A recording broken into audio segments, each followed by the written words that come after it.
Shit, Los, you ready? Oh my god, I don't know. XQc, it's a mistake, bro. Wait, what were you saying, X? Repeat that. Yeah, I what were you said the saying? top G of what? Oh no. What is Oh what, no. what is Tate the top G of what? It's a Hello? question. Stop. These people say you're the top G. The top G of what? Can we get a rundown first? An introduction? I'm back at the right time. Hopefully I don't have any internet issues. It seems for some reason my internet's a bit slow, so let me know if it cuts in and out. I broke the internet. Yeah, top G of broke internet. Well, I don't really feel, my friend, like I'm compelled to justify myself to you. If I Please start with introductions first. Where are you from? What country? Are you talking to me? Yes. This whole panel feels strange. I don't know. I'm trying to pinpoint the accent. The energy is tense. Yeah, Is it it's South kinda African? Like, it's kind of like I've walked into a police interview. You know, it's weird. That's what I'm saying. That's why I said to Aiden, I said, be careful when you bring him in. He might feel like he's getting ambushed. Yeah, it's a weird thing because obviously Twitch is an online community, right? But I live in the real world. I'm not from this internet world. And in the real world, you talk to people, especially people who can destroy you, with respect. You say, "Oh, Andrew, can you please introduce yourself?" You don't come and say, "Hey, bro," like it's just an internet. It's weird. Wait, what do you mean by destroy? Like, what do you You mean mean by like beat his ass or like if he mentally destroy? Men go through life and talk to each other with respect. I think that's how men interact with each other. Yeah, but in my opinion, wouldn't you say that a respect between two men would be not making me be formal and you would just understand what I mean, right? You would just get what I mean, right? When I say, "Yo, man, where are you from?" Like, I think I'm going to say, "Hello, sir. Can you please tell me where you're from, sir?" Is that what you need? No, I think that being polite and being formal is something. I think I was being polite. I softened my voice and I said, "Hey, man, where are you from?" Trying to pinpoint the accent. Okay, well, that's not how it sounded. It said, "Hey, stop. Tell me where you're from." So well, I have a deep voice, so people take it the wrong way very often. Yeah, it's a thing. He gets people getting real mad at him for that. Just some advice for the real world. Anyway, believe me, I have 1 foot in the real world, brother. Only one? Only one. 1 foot in, 1 foot out. I'm half British, and I am half American. That's why the accent is. It's like South American? No. American. Okay, so you were born in America. I was born in the United Kingdom, but I've been back and forth between the two countries my whole life. Okay, fair enough. So okay. that's the introduction. Andrew Tate is my name, everybody. Nice to meet you all. Nice to meet you. Nice to meet you. Nice to meet you. Likewise. I'm Felix. He called me X. Okay, Felix. My name's Tyler. You can call me Train. I'm Silky. Just Silky. Okay. I'm also American. Remember everything. So Aiden messaged me and said, "Andrew, quickly wake up. Someone disagrees with you." That's what. Okay, a good introduction because that's it. That's how it is. Who disagrees with me and on what? I think at least me, I think I disagree with most things, but I don't know about Train though. I don't think he knows you that much. All I saw is a couple clips of you, and I didn't want to like Wikipedia whole search. I wanted to take the arguments and the takes for what they are, and not with like where they come from or whatever. Just straight up face value. That's what you get. You have something specific you disagree with me on? Oh yeah, most of your women takes are bad. Yeah, but you have to be specific because the burden of proof is on you. So. Oh no, literally most of them. Oh yeah, but you can't say literally most of them. This is a court of law, my friend. We have a judging panel and everything. You have to come along with the take that you disagree with and give your argument as to why it's not true. You can't just say. Woman can't drive. Woman can't drive was one of them. Yeah, that was kind of weird. So you don't think that men are overall better drivers than women? No. So when you see the worst parking you've ever seen in your life, you don't think it's more likely to be a female. It's just as equally likely to be a man in your view. Well, I mean, when I see oh yeah, exactly what you just said. Yes. Then that's your opinion. What's the argument? Like I said, it doesn't have to be an opinion, right? That's your anecdotal evidence, which is like kind of a bias, right? When you want to bring out things like women can't drive, you're gonna go with stats, and your stats are off. You're just wrong about them. No, everyone is. Firstly, when you talk about biases, absolutely everybody is biased to their own personal experiences, right? If I had been in 5 car crashes and all 5 of them were driven by women by coincidence, I'm going to be biased. I'm going to believe that women are less capable. So and then okay, fair enough. To sit here and pretend you're not biased and you're beyond biases is bullshit. That's the first thing. Okay. We're all biased. Okay, and then like a natural, good, educated human being, you're probably going to go on the internet and find some study that maybe you're right about it, and then you're going to figure out that you're wrong. Study. Oh yeah, the internet study. Oh, Why didn't I think of just following the internet study and not You're think right, because we could have gone fucking Tate's experience instead. Bro, why do I ignore all my own personal experience and obey the internet study and get my 5th injection and just do everything the internet says? You're right. My personal experiences, females are not as capable of driving as males. That's my personal experience. You can't come along and tell me that's not true. So, and I don't give a shit. Study. So the next time we have a problem with science or some shit or physics, why go to the internet or talk to some experts? Let's go with ask Tate's experience on it, and we'll have the answer to it, right? You fucking sorry, no insults. That was just I got unhinged. Sorry for that. It's fine. That's what Twitch does to people. Yeah, that's pretty true. I'll give you that one. That's pretty true. Conversation would be very different in person. Well, that part's not true for me, at least. Right? That's the internet, but that's fine. That's the internet. Well, my personal experiences dictate to me, as all of your personal experiences dictate to you, certain realities about the earth. And in my personal experience, every car crash I've been in, every time my car's been hit, the worst parking I've ever seen has always been by a female. Now, I'm not saying females are bad people. I'm saying they're better than men at other things. Okay. Men have, if you want to talk about internet studies, because you seem to believe internet studies for some reason, even though you can give me lies, you can give me big lies, you can give me statistics. Don't dish Gallups. They one topic at a time. No, studies are the biggest lies on earth. But if you want to talk about studies, it's been proven that females do not have the same kind of spatial awareness that men have. They do not have the reaction times that men have. They've not evolved. This has been studied and found. You want to talk about studies? And yet males cause more crash accidents on the road than women. Cool. So they have less tools to you and studies. Yet they cause more accidents, but according to your experience, they cause more accidents. So you're right. So are right. Correct. And we have studies that conflict. And in my personal experience, I feel safer when a man is driving me than if a woman is driving me. That's my personal experience. If you want to sit here hoping that if you keep saying women can drive, you might get a girl, that's your decision. But in my personal experiences, that's not the case. I don't know why we're going to sit here and argue about it. Perfect. Then in that case, then what you're saying is that since you're such a smart being, if you go to the casino and there's 60% red squares and 40% black ones, right? 60-40, you should bet on the 40% black ones because that's how you're going to make money. According to your analysis of these stats, right? I don't truly understand the analogy. And it's simple. It's very simple. Like I just said, according to your interpretation of the stats on the internet or whatever, right? You would bet on the 40% outcome instead of 60%. And you're saying this is a good bet. Oh, bro, I know, and I mean this with respect.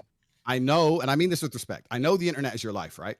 I don't use the internet for stats when I get into a car with a bitch. I don't go, okay, well, she's blonde. Let me look up the blonde chicks. Can they drive? Da-da. I get in a car and I look at her driving and go, and this bitch can't drive. That's what I do.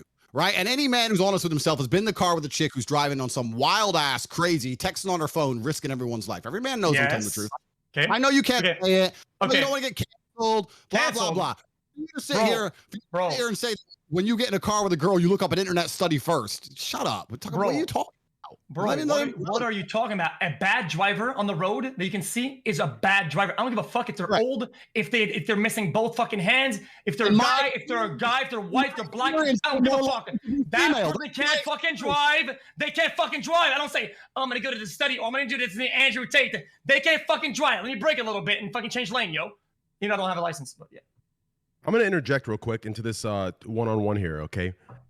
Do all of you guys remember the example I gave about real life or like the real world versus the internet world? Yeah. The example I gave about the word slut. You guys remember that? Yeah. I think I had that take exactly on point. In the real world, like I think when Andrew says what he's saying, right? Like, you know, the people get like, oh yeah, I know what you're talking about, right?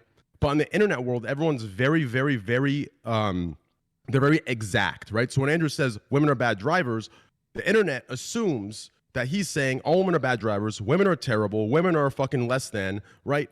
So it just depends here. Are you talking like the real world talking where we understand what you're saying? Like when a rapper says all these girls are hoes, right? We know he's not saying all women are hoes. We know what he's talking about. When you go to the party, that one chick that's sleeping with all the dudes is a hoe, right? We get that comparison, but we know he's not saying that. So the real question here is, are you talking with the context of the real world only, where you're kind of just making that generalization, but you don't actually mean the generalization? Do you understand what I'm saying? Or are you actually a sexist? That's what the question is. That's a very good question, and it's very professionally asked. So I like the way you've asked it. It's very professional. Thank you. No, you're completely and utterly correct. The way the rapper says that all women are hoes is an absolutely perfect analogy. I'm not saying there's not a female on the planet who can't drive a car.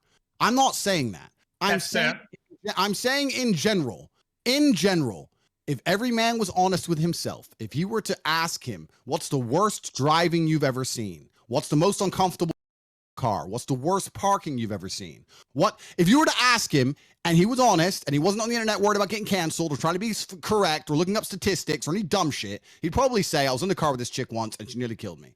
That is not saying women are bad creatures. I'm not saying all women drive that way. It doesn't mean that I don't think females should have a right to drive, etc. I'm saying in general, I think that men have faster reaction times. We are more interested in cars. We enjoy driving more. We pay more attention than women do. That is my experience. So to hop in real quick, okay, the reason I could kind of predict that, Aiden and everyone else in here, is because I went through the same thing. I came from the real world, okay, and I had the 1 foot in, 1 foot out thing. It's why the people I got along with most were Call of Duty players, right? Because they had the same experiences as me. We partied, we went out, we had the college life, we had the club life, and we gamed, right? So I understood that lingo, but I got in a lot of trouble for it, right? If you look at my speeches, I got banned. People said I'm sexist, misogynistic, because I spoke in that exact way. I assumed people were intelligent enough to understand the context in which I was saying these things.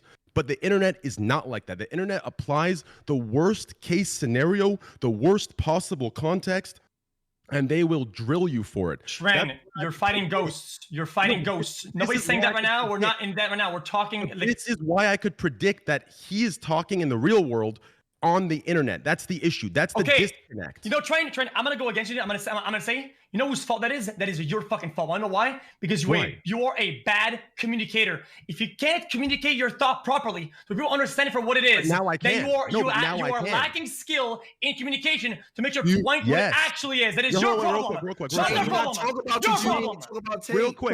respond to that. Then take it going. Okay. X, as you know now, I communicate very well. Now, when I make my speeches or when I make my points, I don't just explain the real world side. I explain the 1,700 different possible worlds it could be analyzed in, it could be perceived as it could be perceived in.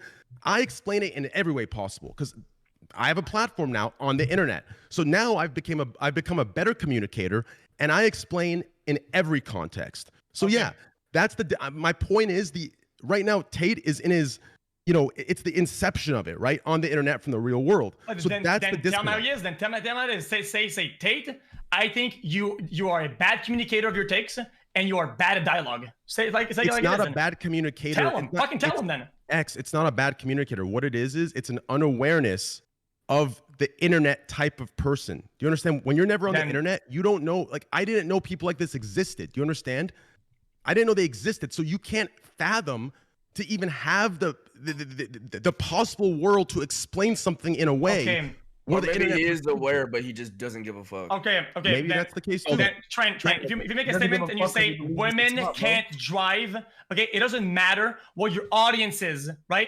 It is a blanket statement. Have you seen Nick Pullum's poll? Nick Pullum's poll on Funniest Streamer. Do you know why that is? Because when I'm in person, I make jokes like that. I go, must be a woman driver that caused that accident. I make jokes of that. Do I think all women? No, women are better drivers than I am. I'm a shit driver as a man. These are joking contexts, yeah. But if you make a statement, then you're serious. That's why I'm asking him, is he just making that generalized kind of stereotypical joke, or is he truly a sexist? That's what I'm asking. I asked him. He said no. He said he's not a sexist. He's making that generalized joke statement. Okay. Then when you don't have a dialogue with somebody and it's a monologue and you're alone and you go on camera and you say, women can't drive it without no precision, without no saying, oh, exception is exception, without going down the list of why it's a joke, whatever the fuck. You think it's a good thing? You think you're being a good communicator? You say women cannot drive. And wrong. No, here's the part. Does he own that? Wait. I got to respond to he's talking to me. I have a responsibility. Just trust me here. I apologize for interrupting you, but just hear me out here, okay? X, yeah, I believe, listen, I don't think he has the experience on the internet yet to understand why he is in the wrong to make I think there's a dramatization, right? I think he is intelligent and is aware of what he's doing. It's a dramatization for these dumb fucks in the chat that sit there and say, fuck yeah, yeah, yeah, yeah. It's a dramatization factor. Okay, That's okay, all hey, it Train, is. let's run So exercise. for that, I think it's Say a wrong. statement like that, but instead replace. For that, I think it's wrong. Hey, Train, For that, I agree with you, X. Okay. Then if you're ready to prove your own point, then right about the severity of it, how about you make a same statement about, for the same topic or another one about black people? Go ahead, do it now. Do it. But why would we do that? I made that point earlier. I made that point earlier about the consistency argument. I'm just saying. I'm just saying. If it's not bad because it's a joke because it's. I didn't say it's not bad. A woman's joke. I said the dramatization of the too far jokes is for the dramatization to get people in. And I said that part is wrong. And I do have a consistency. You ask Nick Poland, in front of him, I make those jokes. I make all kinds of jokes about everything and everyone. Believe that. You ask Nick Poland, he'll go live right now and say I do. Okay, I do. X, why don't you ask Tate if you would say that about a race or something like that? A generalization like that about a joke about a race or ethnicity or something. Right, listen. You could have asked me now. Let's understand my question. So I'm half black, half white, right? That's my ethnicity. So we understand my ethnicity. I made a joke an hour ago with one of my cousins because half my family's black, half my cousin's white, and he said he wanted to go free diving. It's where you dive down in the water and you go deep with no scuba equipment with the sharks or some shit. And I said, bro, that's what white people do that shit. I'm too brown for that. I'm not going with the sharks. I just made a joke. There. Oh no, cancel me. Who gives a fuck? When I make a statement, bro, listen, when I make a statement, maybe you do, maybe you have all the fucking time in the world to sit on the internet, my friend. But when I make a statement, I don't have time to say, in my personal experience, I don't believe women can drive. However, I understand that some women can drive, and I'm not saying all women can't drive, and I know women who can drive, but in my personal experience, the bad driving I've seen was most likely committed by women that I don't talk like a fucking geek.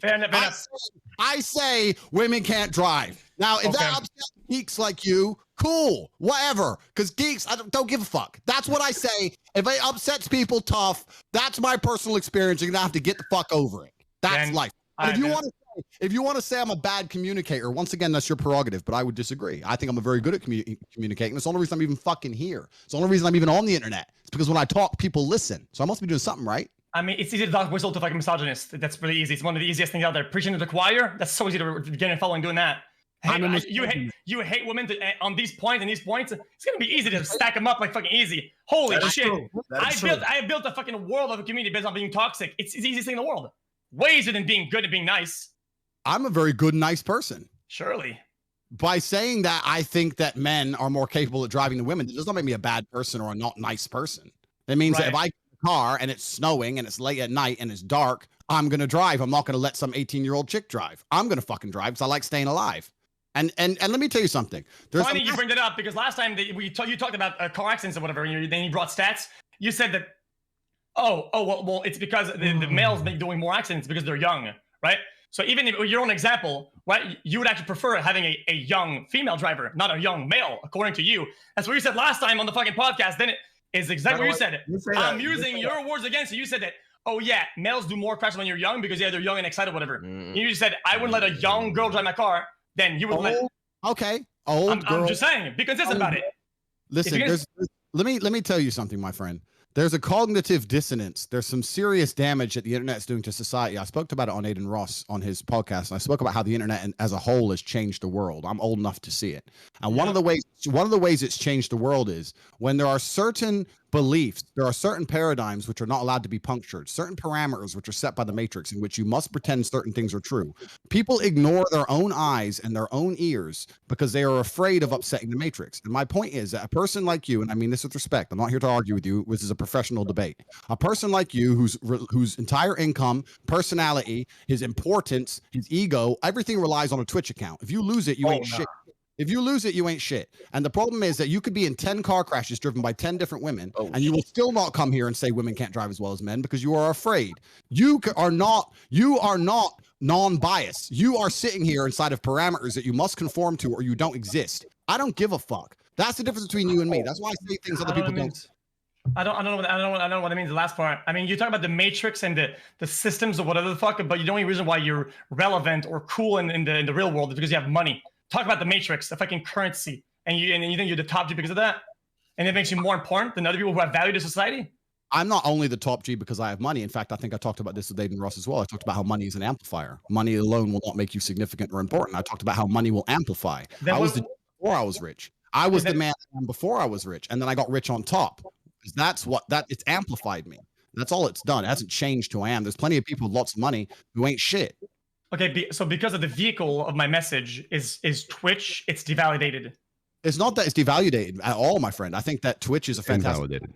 And you're meeting lots and lots of people, and I'm here on Twitch as well myself. My point is that you exist inside of parameters. The people who rely on the system will always fight to defend the system. The parameters are set in a way which you cannot be completely and utterly honest, even if your personal experience tells you so. We don't even have to talk about driving. We can talk about anything. We can talk about the last 3 years where you walked around, didn't see a single sick person, and you had to pretend that you were supposed to be scared inside of your house because the parameters have told you if you say anything else, you lose your entire life. And your life is online. This is the reality. Not most people are not allowed to say what they think. Okay, this works both ways though. It's not because you have harsher takes and crazier takes that this doesn't apply to you. I feel like you preach to the choir to fucking incels. Literally, that's like your bread and butter. Okay. Well, literally. So by extent, you try not to go against these opinions because you're gonna lose these people. Like that's just how it is. So that's an interesting point of view, and we'll go into it in a second. But first things first, I want to clarify because, as I said, I'm a professional, and this is a professional debate. My takes are not harsh or extreme. Every single man, every single sports club, every single football team, every single group of men sitting around having a drink will make a joke about how women can't drive. Every single fucking one. So to sit here and pretend I have some extreme view is bullshit. It may be extreme on the internet where people are afraid. I broke internet, just lagged out. Yeah, GG. Oh my god, this is getting really good too. Hold on. I'm gonna say internet. Yo, X, how you feeling during this halftime report? How you feeling about this conversation? I'm okay. I just feel like X, he's kind of debunking you right now. I'm not gonna lie. I'm only questioning. I haven't even started making takes and saying things. I'm really just questioning. He's not debunking X. I'm questioning. I'm not even making statements yet. He's not debunking X, but there's a couple points he brings up that I feel like I do preach about PG-13 streamers and the parameters set by Twitch and the general public that make the PG-13ers say things when I know for a fact they don't feel them. They say them because they can't lose their job or their income from the. It's not mutually exclusive. You cannot prove a statement. You cannot prove a statement is being made because of the fucking loss of income or whatever the fuck. Because I would have way more proof. No, not you though. But it doesn't apply to you, X. It doesn't apply to you. It applies to. Yeah, I preach it toward the PG-13ers, right? The ones that glue smiles on their fucking faces and act robotic and virtue signal on every fucking avenue, right? Like, we know they're human beings at the end of the day. Right? Yeah, it's those that I preach that against, right? I don't think it's right. Like, I think what he's saying about that is correct. I don't think it should be applied to you though, because I know you're just like me. You speak your fucking mind. If we get banned, we get banned. We eat that fucking ban, right? Yeah, we okay. speak our minds. In that regard, there's nothing that you. What if it's just that person's belief though? Fuck no. Why would I? Do you watch my streams, those Pollos? Do you watch them? Dude, there's a reason every PG. I watch your I'm saying like those motherfuckers hate me, bro. Every PG-13er hates me. I'm saying there's nothing that you've ever had to hold back on at all. The only thing I hold back on are the jokes that Nick Poland has said. If I could say on stream, I'd be the funniest streamer on the planet. It's my jokes. The jokes I hold back because the jokes are the only things I hold back. But my views and my opinions, I say them straight out and I'm hated. Now, I for sure had to hold back on some of the jokes. The reality is, when you're live like 20... Hold on. We all hold back, bro. Come on. We all do. Only for jokes, like, not my political view. That's kind of like... No, I mean, for jokes. Not your opinion. Crazy shit online. I hold back inappropriate shit. Like sometimes I want to scratch my balls and pull my cock out because I like having my balls out sometimes when I'm off stream. Exactly. I don't pull my balls out on stream. So yeah, I am holding back, I guess, but not in ways that are not morally or fucking like don't align. Like I don't know. My political views, my opinions on others, I don't hold back. Jokes, yes, sexist jokes, borderline racist jokes, yes, I hold those back because we live in a society. And before the chat. Listen, chat, y'all got no right. Y'all got no right to sit here and say, why do you hold back on jokes? You are the ones that cancel all of us for it. You're the ones that cancel. That's true. You cancel us. You're the ones that you cancel us. Okay, I agree. I even agree even more. Sometimes I feel like I'm about to make a joke that I heard one day. I don't even know what the foundation of that joke is. I just want to say it to farm lols, right? I want to be a funny moment for others, and I don't fucking understand the joke. I want to say that. Of course I can't, because you're gonna get canceled or whatnot, right? But so then you do hold shit back though. You do. So I guess yeah, you do hold shit back. Sometimes I want to fucking jerk off, and I don't do it on stream because I get banned. So yeah, I'm holding back. No. Nah, not back. No, I'm saying like saying some shit. Why would you have the impulse to jerk off on stream? That's not the same as he's giving an example. He's giving an example. No, I get that. I'm just saying, like. Well, it's not whataboutism either. I'm just saying there's a lot of things that you do hold back that are inappropriate. Just like in the real world, when you have a real conversation with somebody, you hold back certain things. It's not about being inappropriate. Yeah, but I've never been having a conversation with someone and wanted to jerk off. Like I'm not. Okay. Another thing about that, I go to a party. Okay, I go to a party and I meet this group of people, and this girl has gigantic titties, and I'm a big titty guy. I look at it, I want to say, oh my god, these are huge tits. I like them a lot. I want to say that. Yeah, okay. Well, so what? What's that? I don't say that ever. Fucking horny. So I am holding back. Oh my god, why are you so horny, bro? That's bad horny though. No, hold on. That's different though. The example you're giving is no, so that's horny. different though. Yeah, that was mad horny. There's holding back. Gosh.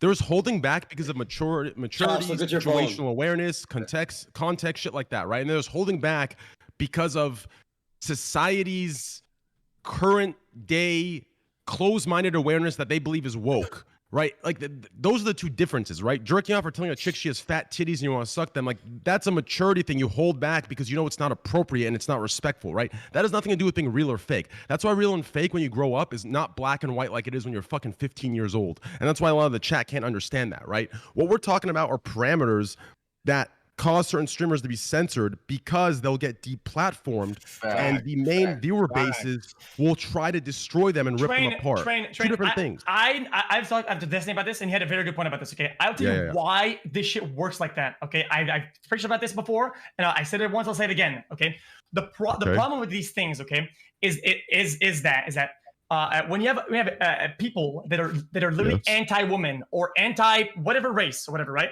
And you make certain statements, right, that you know somehow are intricate and funny in a way, and you have to explain, right? And you think that you're saying, "Oh, dude, woman can't drive," ha? And the chat says, "Ha ha ha." People say, "Ha," but you know for a fact, a decent portion of people out there are like, "Yeah, they can't drive, fucking women." Nah, right? He gave you trauma. No, don't give a fuck. That's how it is. You are literally empowering people that are dog shit, validating them, making it do more, and these people are empowered by that. That's the problem. It has a good and as an influencer or as a platform, you're empowering that. You're giving them validity. That's the problem. There's two things that need to be made clear though. Okay. When you say, "Oh, just slap that fucking woman," yeah, fuck the woman. That's too far. First of all, that's too far. Second of all, hold on. But it was a joke, guys. But it was a joke, hold on. But it was a joke. So we're all good. We're all good though. It was a joke. Hold on. I want to say this, okay? So there's two things that need to be made clear, okay? Yes, you're right in that sense. I think there needs to be a responsibility to explain the context like I do and that like I've learned to now, right? But the second thing that needs to be made clear is this is a story as old as fucking time, okay? All of us can relate to this back in class, right? If the teacher gave us, let's say, no fucking test today, there was always that one dumb motherfucker, that fucking fat fucking cocksucker that ruined it for everybody, fucking did something or said something, and the teacher's like, "Oh, he ruined it. Test for everybody." So listen, here's what needs to be made clear. It's not that the majority of who he's preaching to are incels. It's that there is going to be a small percentage of incels that don't understand what the majority of the group that's listening to him, he doesn't understand the context of it because he is actually an incel. He is actually a sexist, right? Exactly. That small percentage. Yes. So here's the thing. It's not that he's preaching to a general huge population of incels. It's that he has to go above and beyond and ruin the time of the greater population that understands it's a joke and be clear for the small percentage of incels and actual sexists. If that's what you have to do, if that's what you have to do to stop, if that's the caution it takes in your dialogue to prevent people from doing crazy shit out there, right? Then so fucking be it. If that's the price for people to die less often and batting less abuse in the fucking households, then so fucking be it. I don't give a fuck. But listen, if those people are already like that, no, X is right. They're gonna be like that no matter what. But listen, it doesn't matter if Tate is saying something or not. No, Los, listen. No, Los, listen. X is right, okay? All Tate has to do is add one line in there that gives that hint where he doesn't support that extreme sexism. That's it. You just make it clear you're not supporting sexism or misogyny. You make that clear, and the jokes are not going to be taken this way by people like X or whoever else. That's it. You just add one line in there, and that's it. If you don't add that, listen, if you don't, wait, real quick, X. Here's the part I don't agree with, okay? If you don't add that line, listen, Tate clearly is smart enough and aware enough and has gone through enough in life to understand when you don't add that line, you're going to get more viewers. Do you understand? So he doesn't want to give that line, not because he believes he's not doing what we're saying he's doing. He doesn't want to give that extra line because he's going to lose maybe 2% viewership, and he doesn't want to lose that. Do you understand? And that is the issue I have. Exactly. It's why I thought it was ironic that he speaks of the Matrix when it comes down to us losing income, whatever the fuck. When he actually partakes in that Matrix for the attention or money that he gets with his rants, knowing very well that he doesn't mean it in a certain way, but gains more by saying that for the people who are like that. He's part of that same Matrix. He's like delusional that he doesn't. That's delusional. But it's like an illusion. Like he doesn't want to lose the illusion. Like, listen. Then he's deluded and needs some help. Like, no, there's a certain point. He knows what he's doing. I mean, he knows what he just doesn't care enough. And when he comes back in his goal, tell him you're a clown and you're acting in ways to gain it, and you're part of the Matrix. Then fuck, same. Tell him. But the shit that you said about like, oh, what about Borat, who's like clearly like an offensive character? Yes. But like, it's like for entertainment. Like, why can't we just look at this guy as like just entertainment? Why does it have to be so deeply dissected? Like, he's not. If he was like that for entertainment, he wouldn't be here then. No. What do you mean? What do you mean? Because, like me personally, I look at it. I don't watch it religiously, but I look at it as I don't take this nigga serious. It's entertainment. You just said it has to be a balance, I do not care. You see, not everybody can be as positive as you, bro. It's facts. Not everybody can be as positive. What you just said is 100% true. Positivity. That's what I'm saying, bro. He's a character, bro. He's a character, and it's like, don't get baited. You went up. Then let's close the call. Being toxic. That's then let's not even be here and just close the call. No, okay. There's no point being here then. I'm not kidding. There's no point. Millions of people like you spreading a good message, and me seeing Tate troll or whatever the fuck he's doing, I'm not gonna feel the need to like, oh my god, you're a fucking terrible person. Okay, then I'd rather spend my time doing other shit than empower fake dog shit messages that are translating to comedy for entertainment. Yes, that's why we have real life damage. I'll give you a good example. I will lose on it. I don't give a fuck. I don't need the content. That's why we have you to watch you to when we want to be serious and we're being dead ass. We listen to a motherfucker like xQc. Hey, I have a good example. The same actor who did Borat, he has a show called like This Is America or something, right? Yes. And he has like 4 different characters that are clearly like psychotic. Like there's like a racist dude. There's like a guy who loves guns and all this stuff, right? Absolutely, 100%. He's playing a character for entertainment. Nobody's like mad at him because there's like, dude, but I get what you're saying. You could like, you don't know if Tate is like himself or playing a character. That's why you even are wanting to debate him. Okay, you're comparing that you're literally comparing like a pro with it's his entire life went to comedy school, some shit. The whole thing's comedy. He does skits for big corporate companies and makes a dark joke about Asian people, whatever the fuck. You're comparing that guy to the Modern Warfare 2 lobby guy that says it. And you're comparing these two guys like, oh yeah, that was the joke though. What this guy in my Modern Warfare lobby, such a comedian. What a good intricate joke he did right there. What a good comedian. He's not a random guy. What? Yes, in those topics, in those area, is he known to fucking debate to a high degree with intellectual people? He's becoming known, dude. How did he get known? How did we all see it? We all saw a clip of him saying some crazy shit, and then and people laughed at it. That's how we all have first seen this guy. To be fair to X's argument, I actually saw him the first time ever on Aiden's stream last stream. Too. I'm not gonna lie, me too. That's my first time. And what was he talking about? He was Wait, that was your first time ever hearing about Tate? That was my first time. No, not hearing. Because everyone in my chat goes, "Oh, you're literally Twitch's version of Tate," and I used to take it as because all I used to hear was like incel this, incel that. I'm like, the fuck you guys talking about, right? So the first time I actually heard him speak was on your stream, but I've heard his name because people compare me to him for some reason. Right. Guys. This to me, this show you could call it at 5 a.m. in the morning. To me, that's like a little bit of a behind the scenes. Okay, I'm not talking to chat. I'm not doing Christian to entertain them. I'm not doing the monkey dance. Okay, we're just here fucking talking. To me, that's the behind the scenes.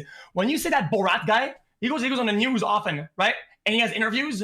Does he go on crazy, insane rants like that? No. He shows up and talks like a fucking normal motherfucking human being and says normal shit. And says, that character is very racist. Yeah, it's my character. I work on that. I did research for that. I do that for a fucking living. But right now I'm talking about, and to me, I would expect when he comes here, he's just talking. But you guys say, oh, no, he's going on crazy rants because it's a character. What the fuck is that? It's not. Wait, what do you mean? What do you mean by the monkey dance? What do you mean by the monkey dance? What do you mean by that? Hold on. Top G is back. Hold on. Yeah. What's up, Top G? Did you just fucking go for a run, bro? Something's wrong with my internet. I don't know why. It's broken. Is there bad Wi-Fi over there? Said brokey internet. It is. Can you hear me now, though? Yeah. Yeah. All right. So where were we? I don't remember. It was fuck. Again, reiterate because we were talking when you went out there. I believe before he lagged out, you were giving the example of how before he gave the example that the male accidents that are high are young males, and he gave an example that he wouldn't hop in a car with an 18-year-old chick, and you said that he's countering or he's being hypocritical and being contradictory to his previous statement that young men cause accidents. The majority of male accidents. Georgiana? Is that your maid? No, it's a masseuse. Georgiana, can you bring my sunglasses, please? I don't know where they are. Right. Yeah, she's like, why is he talking to me like that? He didn't talk to me like that off camera, bro. What the fuck? So what were we talking about? That's fact. Yeah, he definitely apologizes to her. And said, yo, be real. When the camera goes off, your apology like, yo, I'm sorry, I'm speaking to you that way. And takes care of her off camera. None of this shit. I'm gonna give you a good tip today. I'm sorry. Thank you.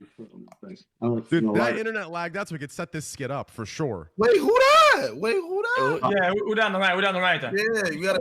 Oh, no. Oh my God, who is that? Oh, no, never mind. You gotta know. Yo, X, cover your eyes, bro. Yes.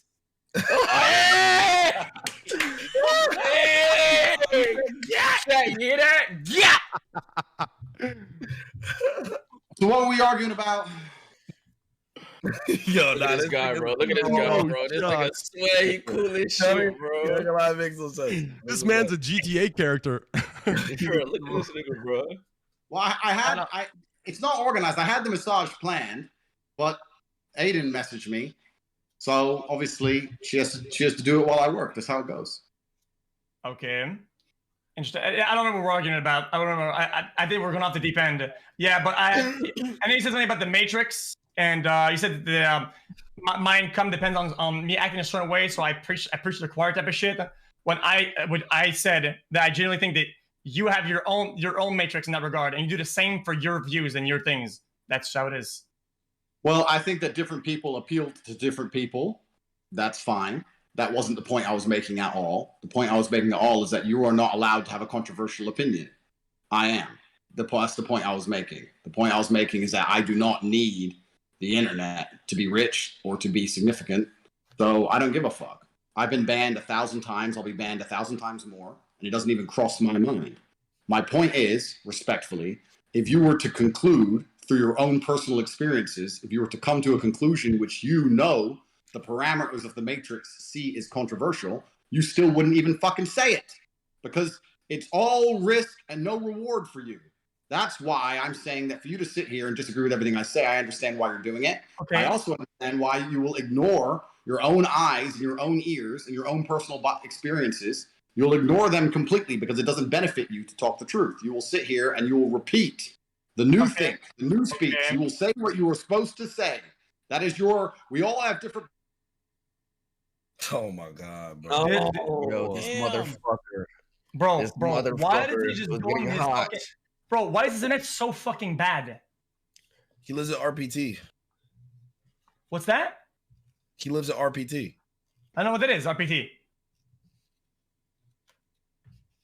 Yo. Well, we can't see anymore. Yeah, I mean, I was gonna argue that what are you saying? It just doesn't really make sense. Like it's like X2, are you the one booting him? The RPT Wi-Fi death. I think, dude. Yeah. I think that you're trying to argue with him, and it'll never work. Yeah, it's not gonna work because he's never gonna sit there and like admit like, oh, you're right. Like that's not his character. He's never gonna say you're right. I ain't gonna lie. I think you guys are like literally polar opposites. Like you guys are just basically. And if we know it's the character, why are we even here and talking about this shit? We should talk about how women should do this and that and have fun with some bullshit fucking comedy skit. And why the fuck are we doing this anyway then? I mean, his whole thing right now is like he's free and he's not held by the restraints by the internet and shit. Every time I win an argument, you only say this argument for entertainment, and because it's content or wacky or whatever the fuck. But what if it's not for entertainment though? Oh man, I mean, Lowe's said it absolutely 100 it was. So why bother? I thought all of this is supposed to be entertainment, like everything. Like it's entertaining in its own way. The fact that it's kind of real to a certain point is also making it more entertaining. Yeah, it is kind of like I believe Tate believes all this shit, but all the extra shocking fucking clips that you see, it's entertainment. Like it's pure entertainment. But what he's speaking right now, like I think it's a bigger exaggeration of the truth. Like literally, the big exaggeration of his truth. Like I said, the fact that it has a portion of real, right, or a good amount of it, it's what's even more entertaining. That's kind of how it works. Why is a prank good to watch on YouTube? Because it's real. The faker the pranks get, the less it's consumable, and you like watching it. And a fucking story. It has to be somewhat authentic, right? Except you're saying that this guy's entire rants and all of his takes are all prefabricated for maximum entertainment, and none of it is real, which I think is a complete fucking, it's an absolute oversight. The Matrix doesn't want me to... Can you see? Yeah. You can see, yeah. Someone's shutting me down. No, Andrew's saying that the Matrix, which I agree, does not want him to talk. I agree because like it's shut him down all the time. W translator, Aiden. W translator, bro. I'm not dick sucking, Soki. Somebody stopping the fucking connection. You're putting it all in there, bro. Just chill. Chill. Okay. Dumb shit, bro. Telling you, it's agents.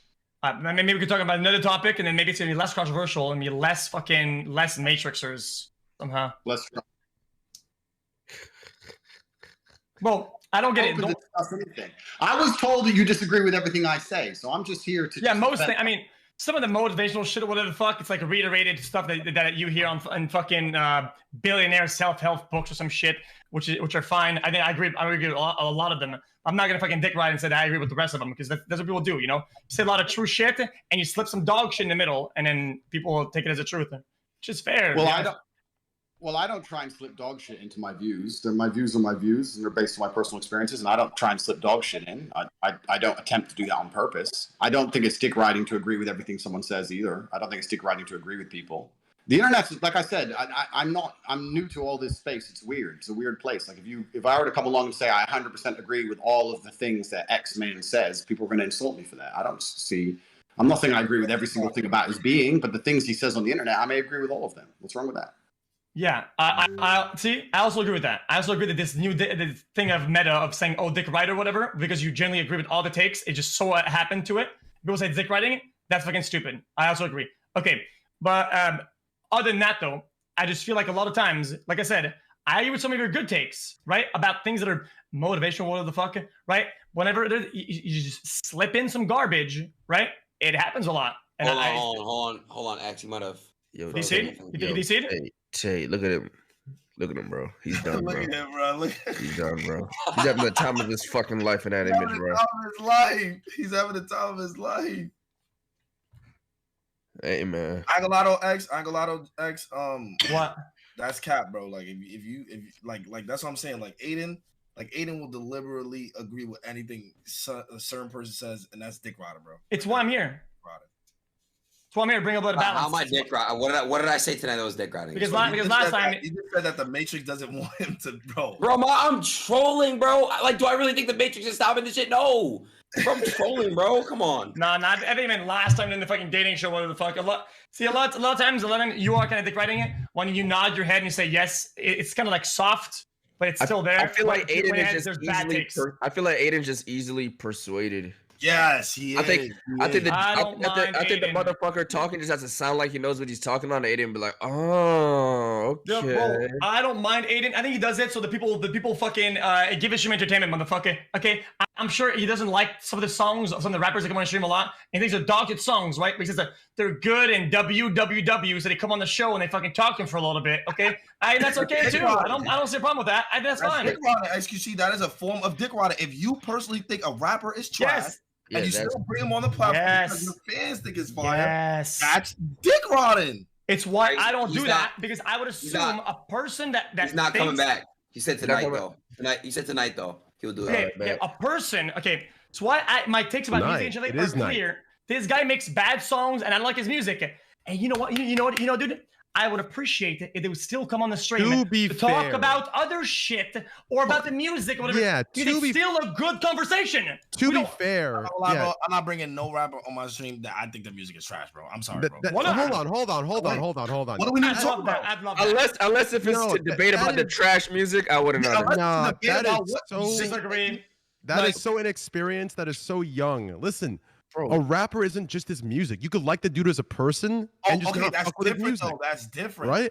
Different. Okay, that's different. Talking to somebody who's successful in his own field and his own way is interesting.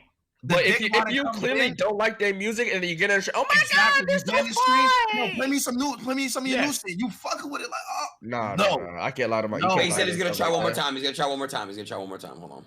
I ain't gonna lie, I'm gonna holla at y'all though. I'm about to go to sleep. I ain't gonna lie, I'm too tired. I need to, bro. I appreciate y'all. Bro, you staying? I can get it back in here. Yes. You staying? Yeah, bro. I wish you guys understood how many teams I've made for tournaments with people that I actually think that are bad players or bad streamers, and I tell them I don't give a fuck. Also, the problem is I don't watch or consume your content because I don't enjoy it. Why did you take that as a personal attack? Oh my god! Every people that are around in my industry need to like my shit and like watching my bro. Why do you have to? You don't. People have very specific takes. I would feel insulted if somebody came in here and said, you like my content just to connect with me, right? Just to connect with me. They said they like my shit. I'm more insulted by that than somebody who's saying that they don't like my content. True, I mean, it's true. I think it's more so like, let's say I don't like Drake music and Drake wants to be on my stream. I'm not going to change up, I like Drake music. I'm like, no, he's still kind of mid to me, but we could talk about it on the stream. We could talk about it. You don't got to switch up. You broke up a little bit. Who's mid to you? Yeah, Drake is not mid. Drake isn't mid. I was just a hypothetical. Oh, okay, Drake is mid. I was just checking. Hypothetical, yeah, you know. I was just seeing. Like last time, I spoke with was it Lil Uzi, Vert, even on the stream. I talked to him a little bit, right? And some of his songs, I fucking love them. Some of his songs, I don't like them at all. I don't even listen to it twice. I don't listen to half. Uzi does not make bad songs. Name one. I think some of them are pretty bad. And a story. Not Uzi has some. Okay, I just don't like them. Uzi got misses, but they're not bad. Most of his songs are good. Yeah, if I don't listen to your song twice, in my opinion, it is not a good song in my perspective. And a story doesn't mean that. It's a miss. No, a miss to me is not a good song. If it's a miss, it's not a good song. Not miss. I use the wrong word. Mid. Mid's the word I use mid. So you don't think Uzi has a single miss? Like, oh, that shit was actually trash. I can't listen to that. Of course. I no, not trash. I'm gonna be honest. I love Uzi. Like one of my favorite artists. I'm very biased. Like J. Cole, like Travis, like Drake. I'm very biased when it comes to those artists. I'll be honest. Drake's newest album, I didn't like it that much. I like 2 songs off it. So, what about you? I liked it a lot. I liked a bunch of songs off of it. And you know what? A lot of his other shit from the past, I didn't like. Chat knows this. I didn't like his old songs. A bunch of them. Some of them that go into like a facade from the bottom. Now I always hated that song. A lot of his popular songs, I don't like. A lot of his new stuff, I actually like for once. So who cares? Drake's last album, I feel like it's just really good beats and really good background music. No, I'm used to a lot of quality. It's good for like clubs and sonically, all type of different ways. Not just this is a fire beat and a fire fucking rhythm, right? Like, nah. It was too for Drake standards, it wasn't giving me what I need. Okay. Well, a lot of rap music I don't like, a lot of hip hop music I don't like you guys like them. I like a lot of stuff, and I like a lot of it more like fucking EDM shit sometimes, and I have other tastes. And that album was a cool mix, and it was like a breath of fresh air into what I didn't know Drake did, and I enjoyed it for that. For that effect, I enjoyed it, and to me that's enough to make a good album. Have you been to a rave, X? Yeah, I used to go rave all the time when I was At concerts. All the time, like crazy amounts. That's fire. Nah, but I mean, shit. I used to go to after hours all the time. Things that start at 3 a.m. and at noon. Damn. Hell no. What? That's crazy. What the fuck? Wait, 3 in the morning to noon? They start at 3 a.m. and they close at noon. Bro, have you heard the story of me doing meth? Huh? Bro, I stayed up How was 7 that? How was days. that? 7 days. What did you feel? Wait, you've done Silky math. Rain? Is this Destiny? Back when I was 20. Back Hey, when I was 20 years old. Silky. You did it Appreciate once? you, bro. Yeah, I was hooked on heroin for 4 years, and I did Appreciate meth you, bro. once. Yeah. I haven't talked to him that much, and today, bro, Damn. that motherfucker's funny, bro. Yeah. But dude, meth was crazy. Listen, bro, here's yo, what happened, appreciate okay? you. But guys, don't do drugs ever. Dude, I'm starting to get tired, But Chad, but pretty much. I can't, I can't. Listen, leave here's top how G, you know what I mean? that shit's fucked up. Yeah. So it was like, I still mix up the days a little bit, but you'll pretty much get the gist of it, okay? So like Thursday night, 2 a.m.-ish, we, smoke some meth, go to the casino, do whatever the fuck, what? right? Smoke what? Meth. Just hear me out. Listen. I remember coming back home at like 6 a.m. or some shit, right? And this dude puts on the worst possible game you could on PlayStation, right? He puts on like MLB. So we're playing MLB on PlayStation, right? We're playing, and all I remember is I decide to get up, go outside and check my phone just to kind of stretch a little bit because he had this tiny apartment. I had like 180 missed calls. And I check my phone, I'm like, what the fuck? Why do I have all these missed calls? I'm thinking maybe it's, Friday in the middle of the day. Nah. It was Tuesday the next week.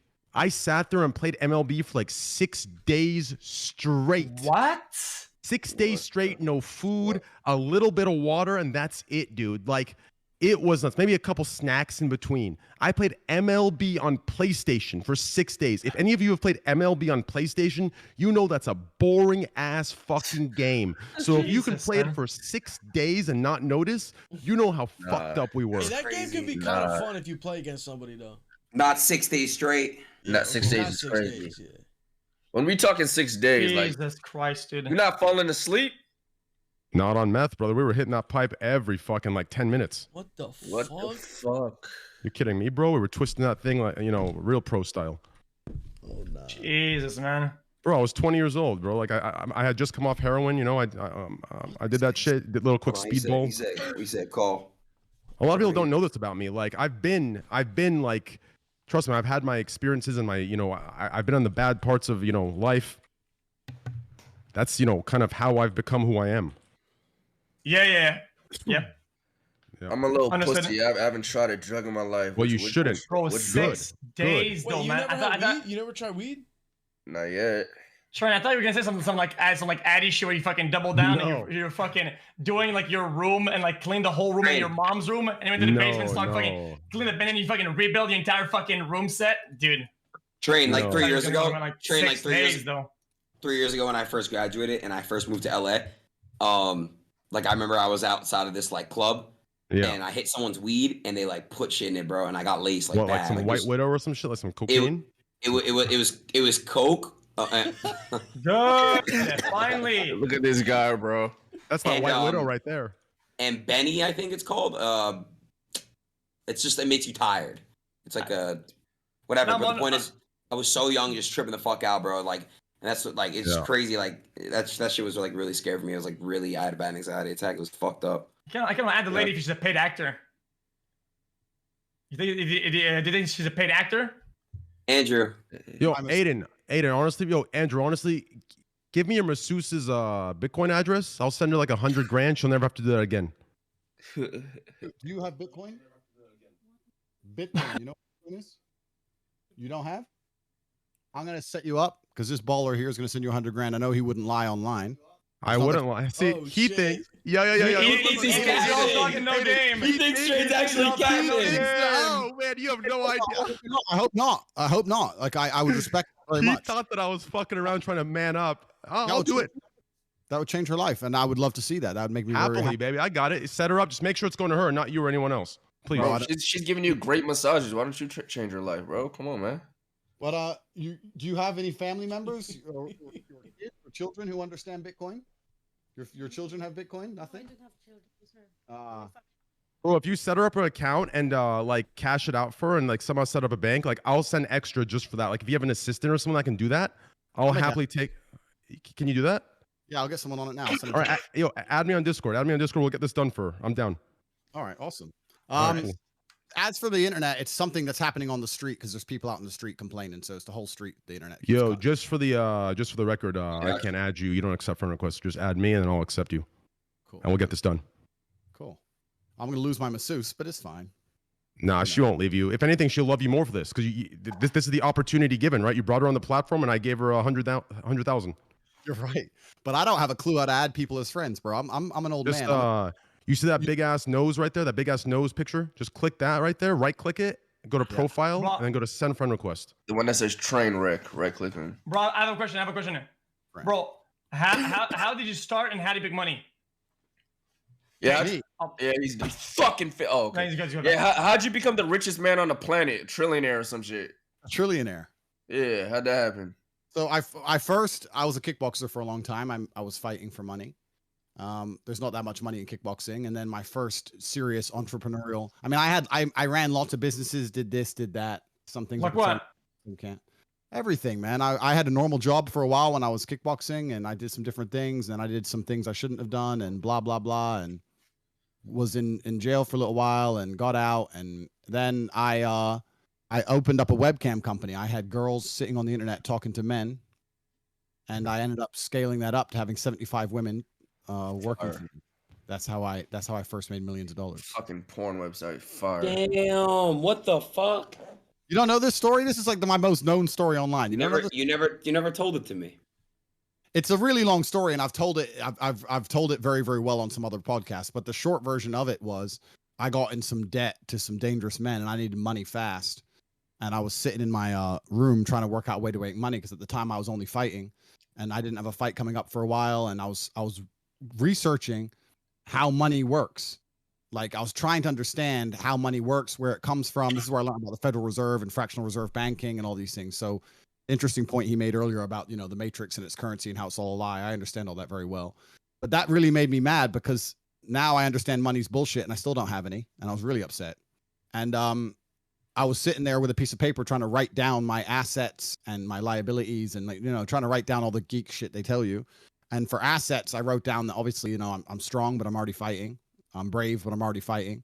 I had all these girlfriends, but I thought, well, I can't afford to open a strip club. I'm not going to put them out on the track. I'm not that kind of guy. They're my girls.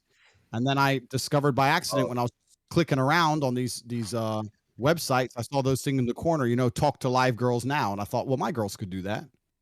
And long story short, I ended up with 75 women and 4 premises and making $1.4 million a month. And that's how it all started. That was about 10 years ago. Wow. Holy That's shit. the story. Yeah, there's an in-depth version of it, but that's the story. And people listen to that and they seem to think that for some reason I was exploitative, but it's absolutely the opposite. I'm a feminist, bro. I empower women to make as much money as they want to make, and I help them do it. I'm here and as long as it's for you. But Right? fire them. pimp. He was a pimp. it's Nah. for them. So look, X, this is what I wanted to actually ask the question because I know it was a question that you had. Hold on. Andrew, the one of the takes that you made on my stream about that you should take 100% of your girls' OnlyFans. I know X, you felt some type of way about that. Andrew, they said that you were joking 100% and you weren't joking. So I assumed that you were joking, but I still hold this take that you weren't. Well, it depends, right? So if it's a girl who were to come to me and say, Andrew, I would like you to help me make money on OnlyFans, and they would come to me for my marketing expertise, then of course it would be a fair deviation. I make 20%, 30%, whatever. That's different. But if it's my girlfriend, my long-term partner, and we're going to be together forever, and she decides to go down that particular career path, I think I should have a much larger stake because she is my girl, and she is now giving away some of the most private and intimate parts of her body to the internet. Those parts of her body belong to me effectively because she's my woman. That's the whole point of being with somebody. So to pretend that she's going to do that and make a bunch of money and give me nothing I find that disrespectful. I would sooner tell her, look, you're not doing OnlyFans, and she would obviously. So I called it then that you weren't actually joking. It was an actual true statement, right? Yeah, if I had a serious long-term girlfriend and me and her are together and we're going to be together forever, and she says I'm desperate to do OnlyFans, I say you don't need to. We're rich. She goes, no, I really want to. I say, okay, the money's mine then. We can dismantle these statements into one at a, like small rocks. We can approach them one at a time, right? Because there's a lot that respectfully, okay. I think there's a lot of parts of that are garbage, right? But I don't want to say something at the whole rock, and we have to do small rock pebble at a time, right? So. Also, this motherfucker can laugh over here. You see it next to me? Los Pollos. He's laughing, but he said you were trolling, so you were joking 100%. He's holding his tongue right now because maybe he's gonna be right. But he said you were wrong 100% about this, and so wrong that you were joking. So I don't know why he's holding his tongue right now. What did I do? I'm just saying. It's a very particular scenario, right? You have to understand that the scenario in which I would take 100% is a very, very particular one. In general, when I had my business, and I know you're saying that they only made money for me. They made money for themselves. I turned girls. I would actually sit here and say, as the biggest misogynist on this panel, I've turned more girls into multimillionaires than any of you. I've made girls multi-millionaires. This is 10 years ago at the beginning of all this shit, before OnlyFans, when webcamming was new. I took girls from Starbucks and made them millions and millions and millions of dollars and paid them fairly, never missed a single paycheck. Okay. I'm as feminist as you can get. Now, yeah, I got like I said, I don't. Okay, no disrespect once again. Okay, I just feel like this is like the type of argument that goes like, I have 3 friends that are black when making certain comments or whatever. So I don't. Unfortunately, don't get mad at me. Don't get mad at me. I don't get mad at you. Okay. Well, respectfully, I think that is genuinely the same vibe, energy comment, right? Oh, I can't be against women because I helped 4 or 5 of them. Oh, no, I'm not against women because I made a couple of them millionaire or whatever the fuck, right? It's not about being against women. I'm saying that the whole was a net positive for both me and the females. So you misunderstood my point. You think I'm making a different point, and that's why you've come to that conclusion. The point I'm making is that everybody who worked for me won. The only person who lost was the guy sending his money away online. That's fine. But for everyone who was associated with me, it wasn't exploitative because you made it sound like I only did it for me. No, the women who worked for me also made millions of dollars. Everybody who was associated won. Everyone won. All of them. Yeah, for business activities or whatever. Yeah, that's fine. I wasn't talking about that at all. All I meant was, okay, fuck it. Let's just skip this tangent we're on. Let's just go back to the main argument you said. So I have more of a stake. So you think that in a relationship, you have a certain stake on your partner's income based on what that income comes from. Well, depending on how they make it, absolutely. I think that in a relationship with a woman, if the man is with that woman, the main reason he knows he's with her is the fact that she is sexually exclusive to him. If you're with a woman and she's fucking everyone, are you even with her? No. How do you know she's even yours? Because she only sleeps with you, right? Well, if all of her intimate parts are now for everybody and they're purchasable, then I think you have a stake in said parts because those parts belong to you. She gives them to you when she decides to be a woman. So there's a price that you're taxing your loss of privacy. That's a way you could put it. I mean, personally, if my woman were to come to me and say she wanted to do OnlyFans, I'd just say no because I'm not. Okay. Then. But example. Okay. Yeah, I mean, respectfully, let's have let's try to upscale that discussion and see what kind of stake would you need for your girl to suck another guy's dick. I would never tolerate that on any level. So that's too far. But there's a price for the pictures and the loss of intimacy. Correct. For me, it's a black and white thing. This is scalable. Once you lose a certain amount, you can lose more of it, right? I understand what you're saying, but to me, it's not black. Because pixelated pictures on the internet are very different than sucking an actual dick. So I would never let my girls be prostitutes. None of the girls who ever worked for me ever prostituted. I've never associated with a prostitute. I don't associate with porn stars, none of that kind of shit.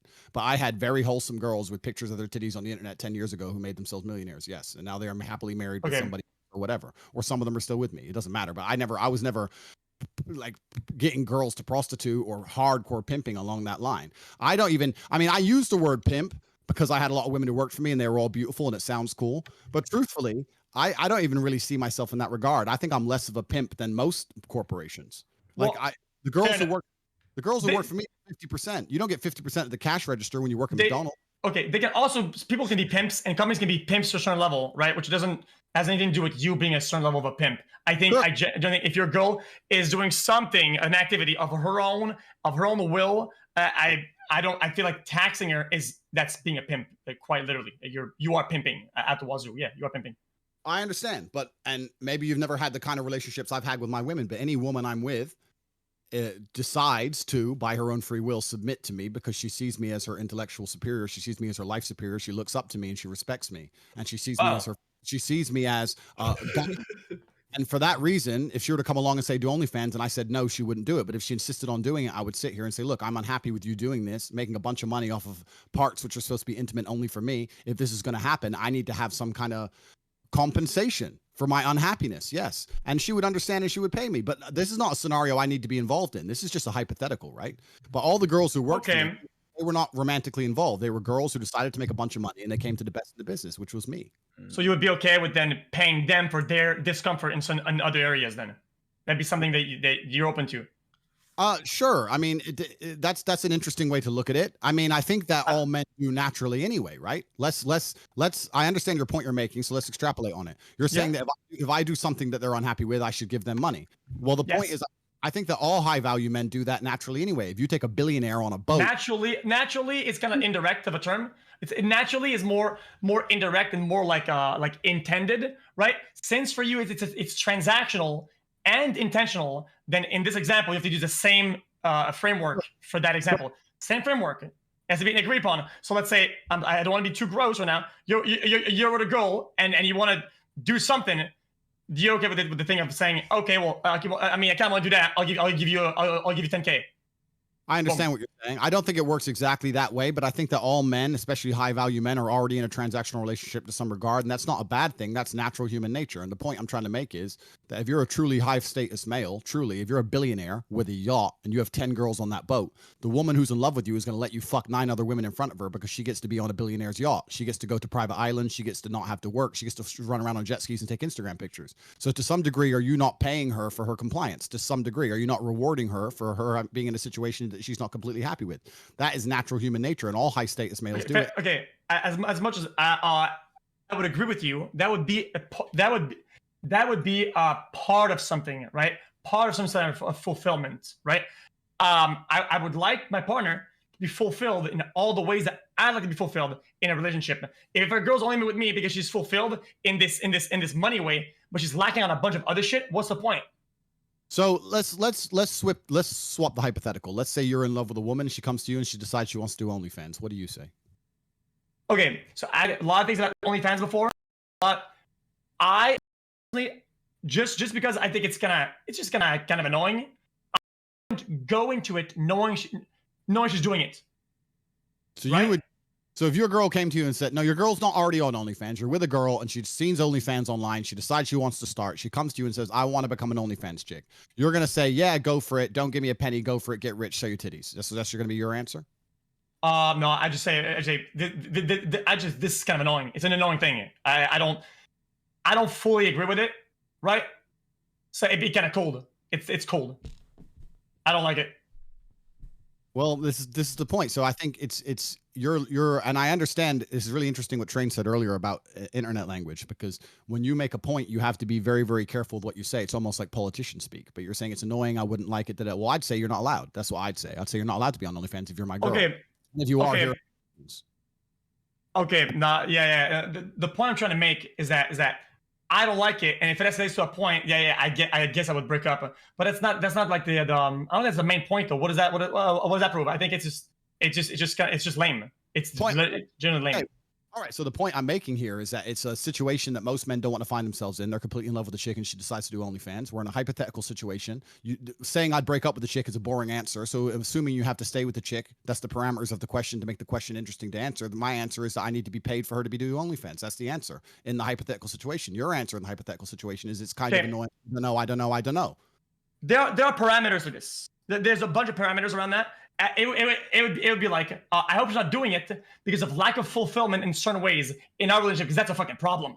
I wouldn't want my partner to go to places because she's craving a part of something she isn't getting in a relationship. As long as something takes away from a relationship, right?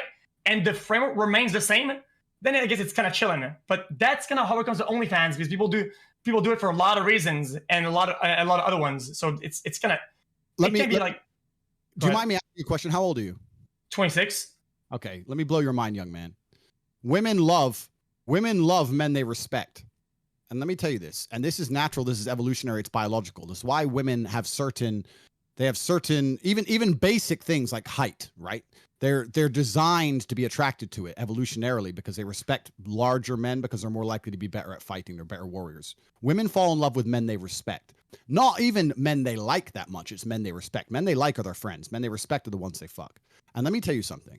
If a girl were to come to me and say, I am intent on doing OnlyFans, and I would say, I'm uncomfortable with you doing that, I don't want you doing it. She says, Andrew, I love you, but I'm going to do OnlyFans no matter what. I would have to put together parameters and a framework in which she still respects me as a man, or we're over.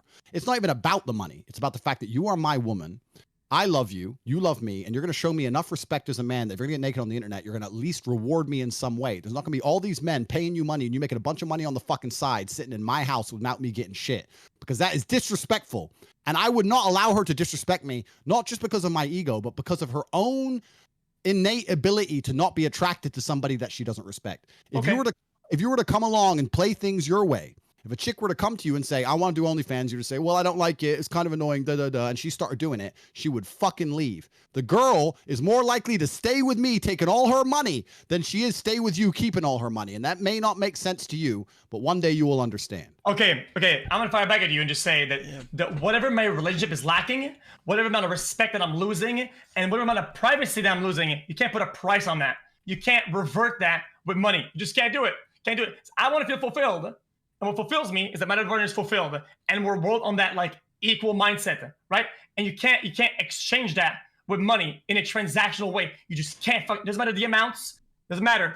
It does make me fulfilled. So if the partner can make up for it, whatever they're doing that they're lacking, and they're kind of like reverting it somehow towards me, I guess we can find some sort of compromise, right? But it wouldn't be about money or be transactional money wise. It just wouldn't. Brother, life is transactional, my friend.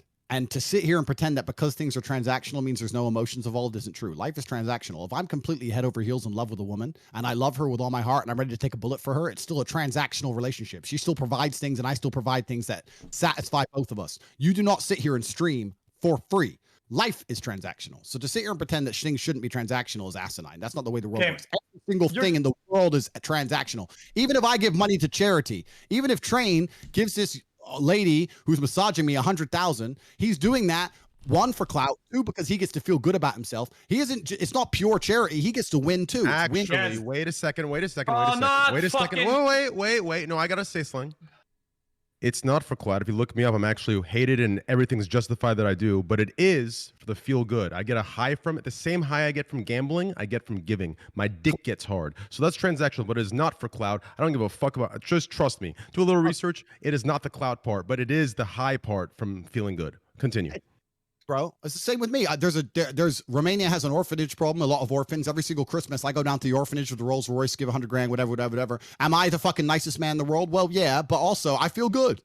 I feel good for doing it, right? Yes. So life is transactional. So to sit here and say things shouldn't be transactional is asinine. That's not a right paradigm. You must view the world in a transactional sense. The world is transactional.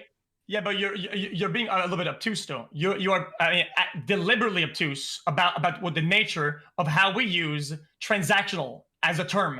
You're just saying, oh, it's all transaction. Yeah, of course. Then everything in life, if it goes one way, it comes back the another way. That's transactional. So everything is. But that's not how we use the word transactional. Transactional is more of not an indirect. It's more of a direct thing. I'm doing this for that, right? That's how we normally use transactional. The way you're saying is just, oh, it's an exchange of brain chemicals. I'm doing this and I get this reward, right? Change. That's kind of that is obtuse. Fine. Let me change the way I ask you the question, right? Because what I'm actually, and once again, you're only 26. You are smart. I can see you're smart, but you're 26. So if I were in your position and I had disagreed with everything that Andrew Tate had said, and Andrew Tate was going to come on a stream, first I'd have a list of everything he said I disagree with. You don't even have a list, so you haven't been very professional about your approach in this. You don't even know most of the things I've said. You're just saying this about. It's all very general. So in future, please say it again. Sorry about that. I was fucking distracted by bullshit. Fine. In future, make a list of all my points you disagree with, so we can be more systematic in our approach. Agreed. The problem is that you're a Gish Galloper. You're a professional at it. You're really good at doing it. Gish Galloping, you do it dang, dang, dang, dang, dang, dang, dang, dang, dang, and then it's kind of hard to catch up because once we talk about something, it's already too late. Cool. Well, let me tell you what you're doing, just so you're aware. If I walk into NASA and I say that going to space is too expensive and too dangerous, and they say, well, yeah, I agree with you, and I say, okay, this is bullshit, and they go, well, what's the alternative? And I cannot present an alternative. That does not make me a fucking physicist. That does not make me an astronaut. That makes me a jackass. So if you cannot propose a better alternative, then you have no point to make. And this is the point I'm making with you. The parameters of the question are you're in love with a woman who decides to do OnlyFans. You can't break up with her. And I have also added another parameter. You want to retain the respect and the authority in the relationship. You think that taking money in said situation is completely unreasonable and unfair. Fine. What is an alternative which is superior? And if you cannot name one, then it is the best of a bad choice. It may be an unfortunate situation, but it's the best move in a bad chess position, and you must still make the best move. If you have a better move to make, I'm open to hear it. But if I'm in love with a woman, and I'm not going to break up with her, and she comes with me, and she insists on doing OnlyFans, my answer to retain my control and my respect in my relationship is for her to pay me. That is my answer. If you have a better one, my ears are open. Okay, like I said, whenever somebody does OnlyFans, it's because there's what does that come from? Like, it can be a lot of things of why they would do it. Only money or some sort of fulfillment or whatever, right? Some sort of fulfillment, right? If they're doing it because they're lacking something in the relationship, they're taking something away from the relationship, yeah, that's a fucking problem. I guess break up. If I'm that uncomfortable, I'm not gonna put a price on that. I'm not gonna be fulfilled in something and spend my entire life with somebody and be committed. There's no price you're gonna pay me to be deluded that we're at the same level of commitment. Break up. End of story. No alternative. One alternative, break up. If you're that uncomfortable, I will not put a dollar amount on that. I will fucking break up and move on. And the fact that you can put a price on your lack of commitment or whatever you think you're liking because if they make an OnlyFans is fucking alarming. But X, what he's saying was a hypothetical. He said in a real normal world, it's like, no, we can't. No OnlyFans, we break up. It is what it is. What he's saying, there's no breakup in this scenario. No breakup. What is the alternative of the transaction? No, I said break up. I said break up. You fucking break up. But this is hypothetical though.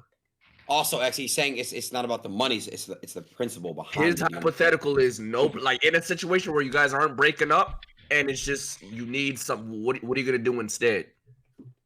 I have hundreds of millions. I said broke up. Break up. Cool. Okay. Well, the point is, I have hundreds of millions of dollars, and if my girlfriend did OnlyFans and made $2, she would pay me my dollar, and that's because it's principle. It's not about the money. Okay.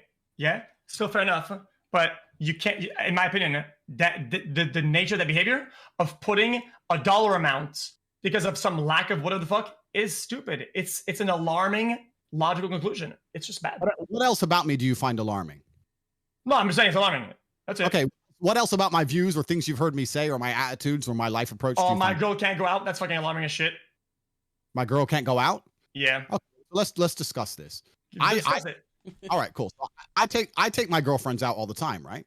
Cool. But if my girl were to say I want to go out with 7 other girls to the club, in my personal experience, I'd be unhappy for her to do that because I've been the man in the club that those 7 girls turn up to and end up on his table, and I know what happens. I've lived a very, very long life. I know how that ends. Now, I think that, and I've discussed this already before. I think I discussed this yesterday with Dave Portnoy, which he got upset about.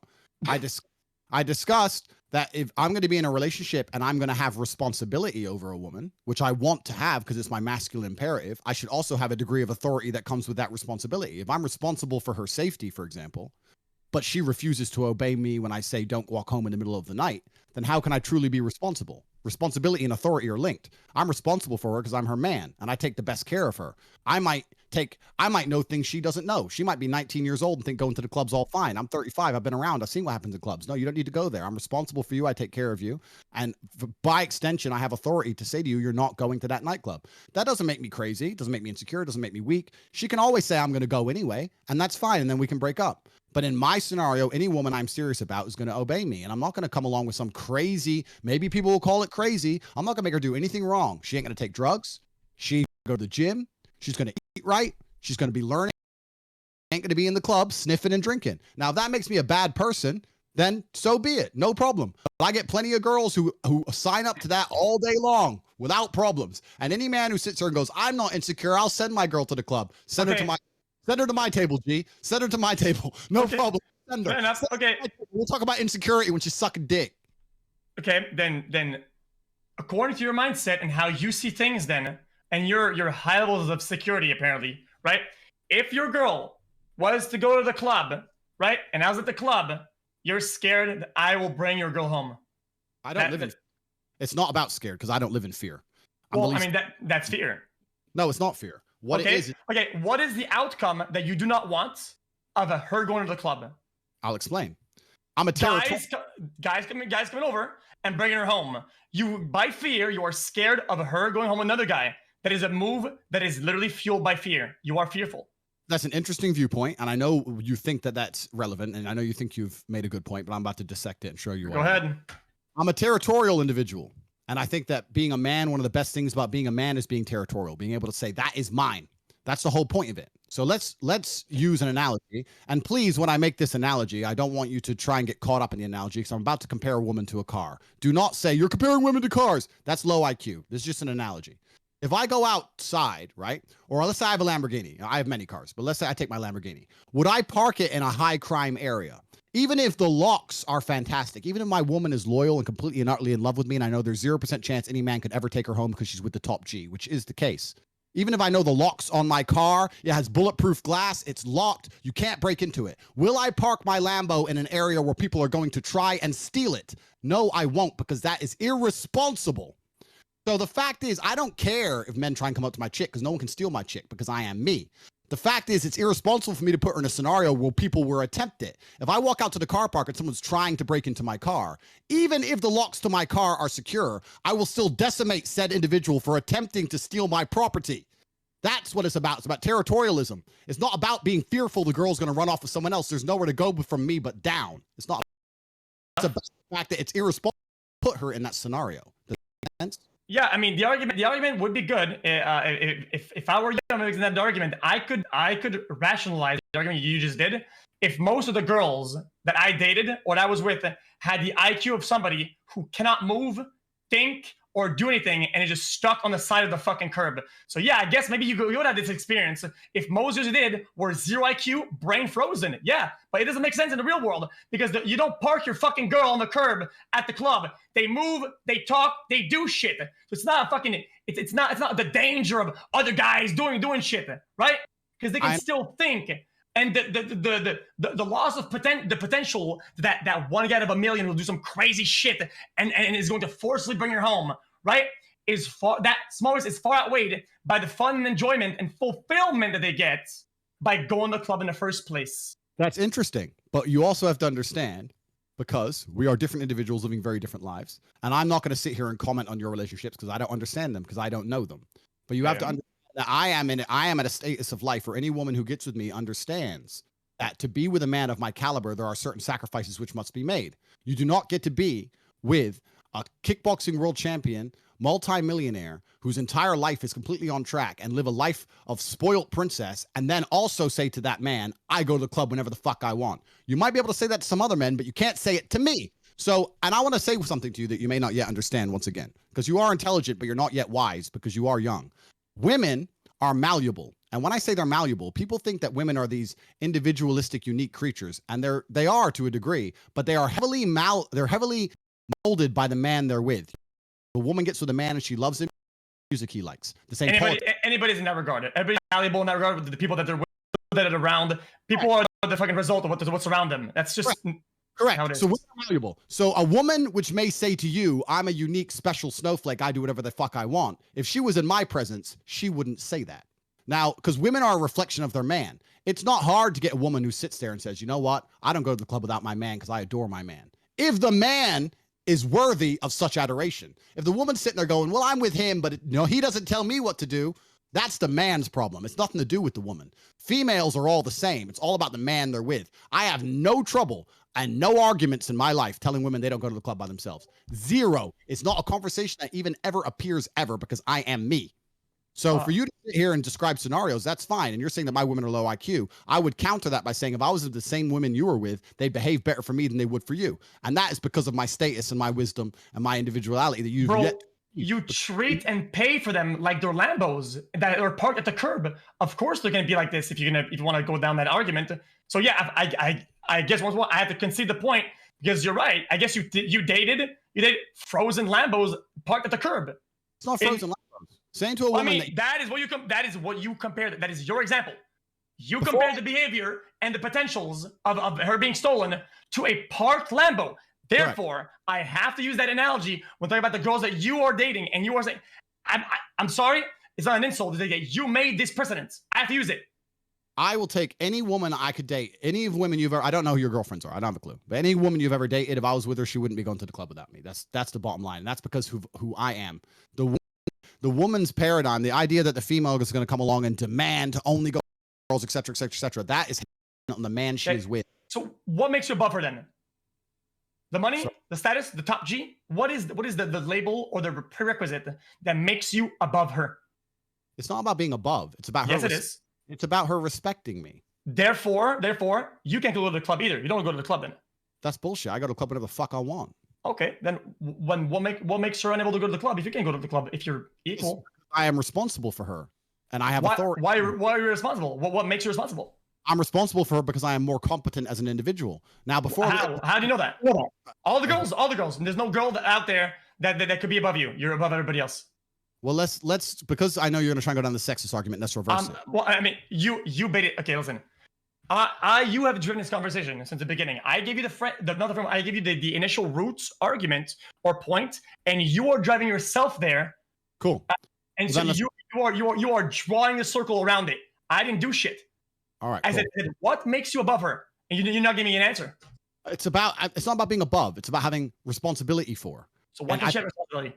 Okay, because you can't share responsibility because nothing in life is 50-50. There's always, even if it's 49%, 51%. Okay, then why you? Me, because I'm me. This is the exact point. Now let's reverse it, which I've been trying to do for the last 30 seconds. There are women out there who are with men, and that man needs her to tell him, stop playing video games, stop smoking weed, go to the gym, get your diet in order. Why don't you ever work? Why ain't you got any money? There are millions of relationships out there. In said scenario, she has responsibility because she's his mother and she tells him what to do, and she has authority. She can tell him not to do shit because she's the boss. That is happening. It's not about a sex thing. It's about human dynamics. In every relationship, someone's in charge.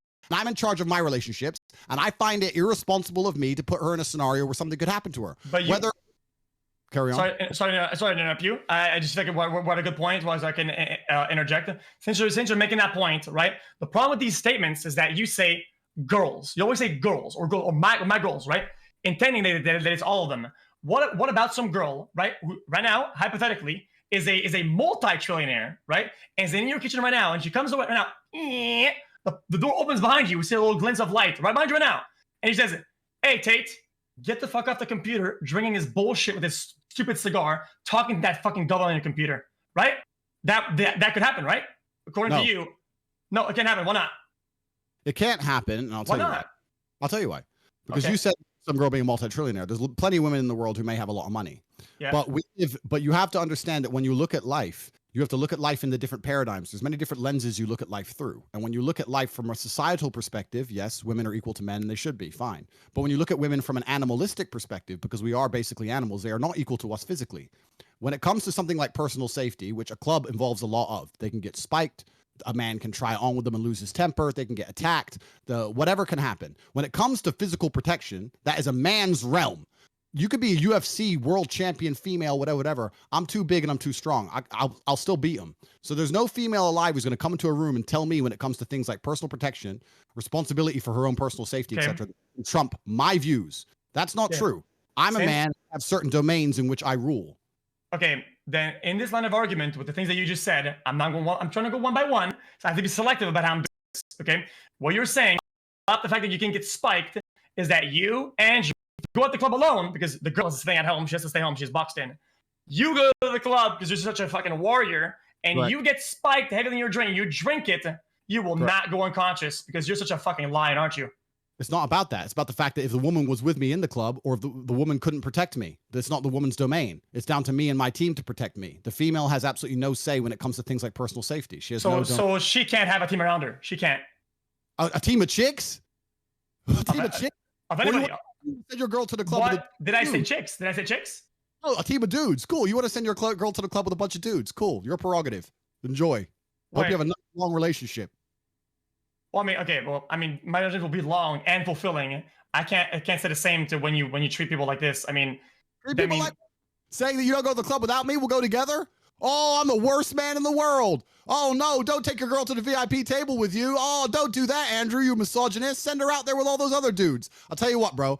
87 professional fights, 4-time kickboxing world champion. How about this? I'll protect your chick. Send her to the club with me. Bro, you can be the biggest lion out there. You can be the most Chad-like bald guy out there. Okay, if your drink gets spiked, you're dropping. That's not the point I'm making. The point I'm making is about the respect that she will have for me for protecting her and my responsibility over her and the authority that comes with it. It'll be about the fact that I don't want my woman in the club without me. I think it's disrespectful, and I don't think that any woman who truly loves a man even wants to do that. Women test boundaries as they should. And I'm about to make another comparison. I'm about to make another comparison that you can use. Yeah. Use my against me. You said I have no other material. You said attack. You said approach me by going one and going with specifics. What else is there than the things that you're feeding me that I can use? Am I supposed to speak in hieroglyphs or some shit? What am I supposed to do? I have to.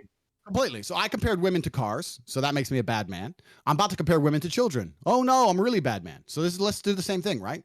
So when you have a child, let's say you have a 6 or 7 year old kid, they push the boundaries. They try and see what they can get away with until eventually you come and say, no, you're not allowed to do that anymore. If you leave a child completely unchecked, they're going to do a bunch of crazy shit, right? There has to be a point they come up against the wall where the parents say, no, I'm older than you. I'm more responsible than you. I'm wiser than you. I know things you don't know. Do not stick your fingers in the plug socket. That's part of being an adult. It's part of being a parent. It's the same thing as being a man for a woman. If you're a man with a woman, you're likely older, a lot older. So you're wiser by default.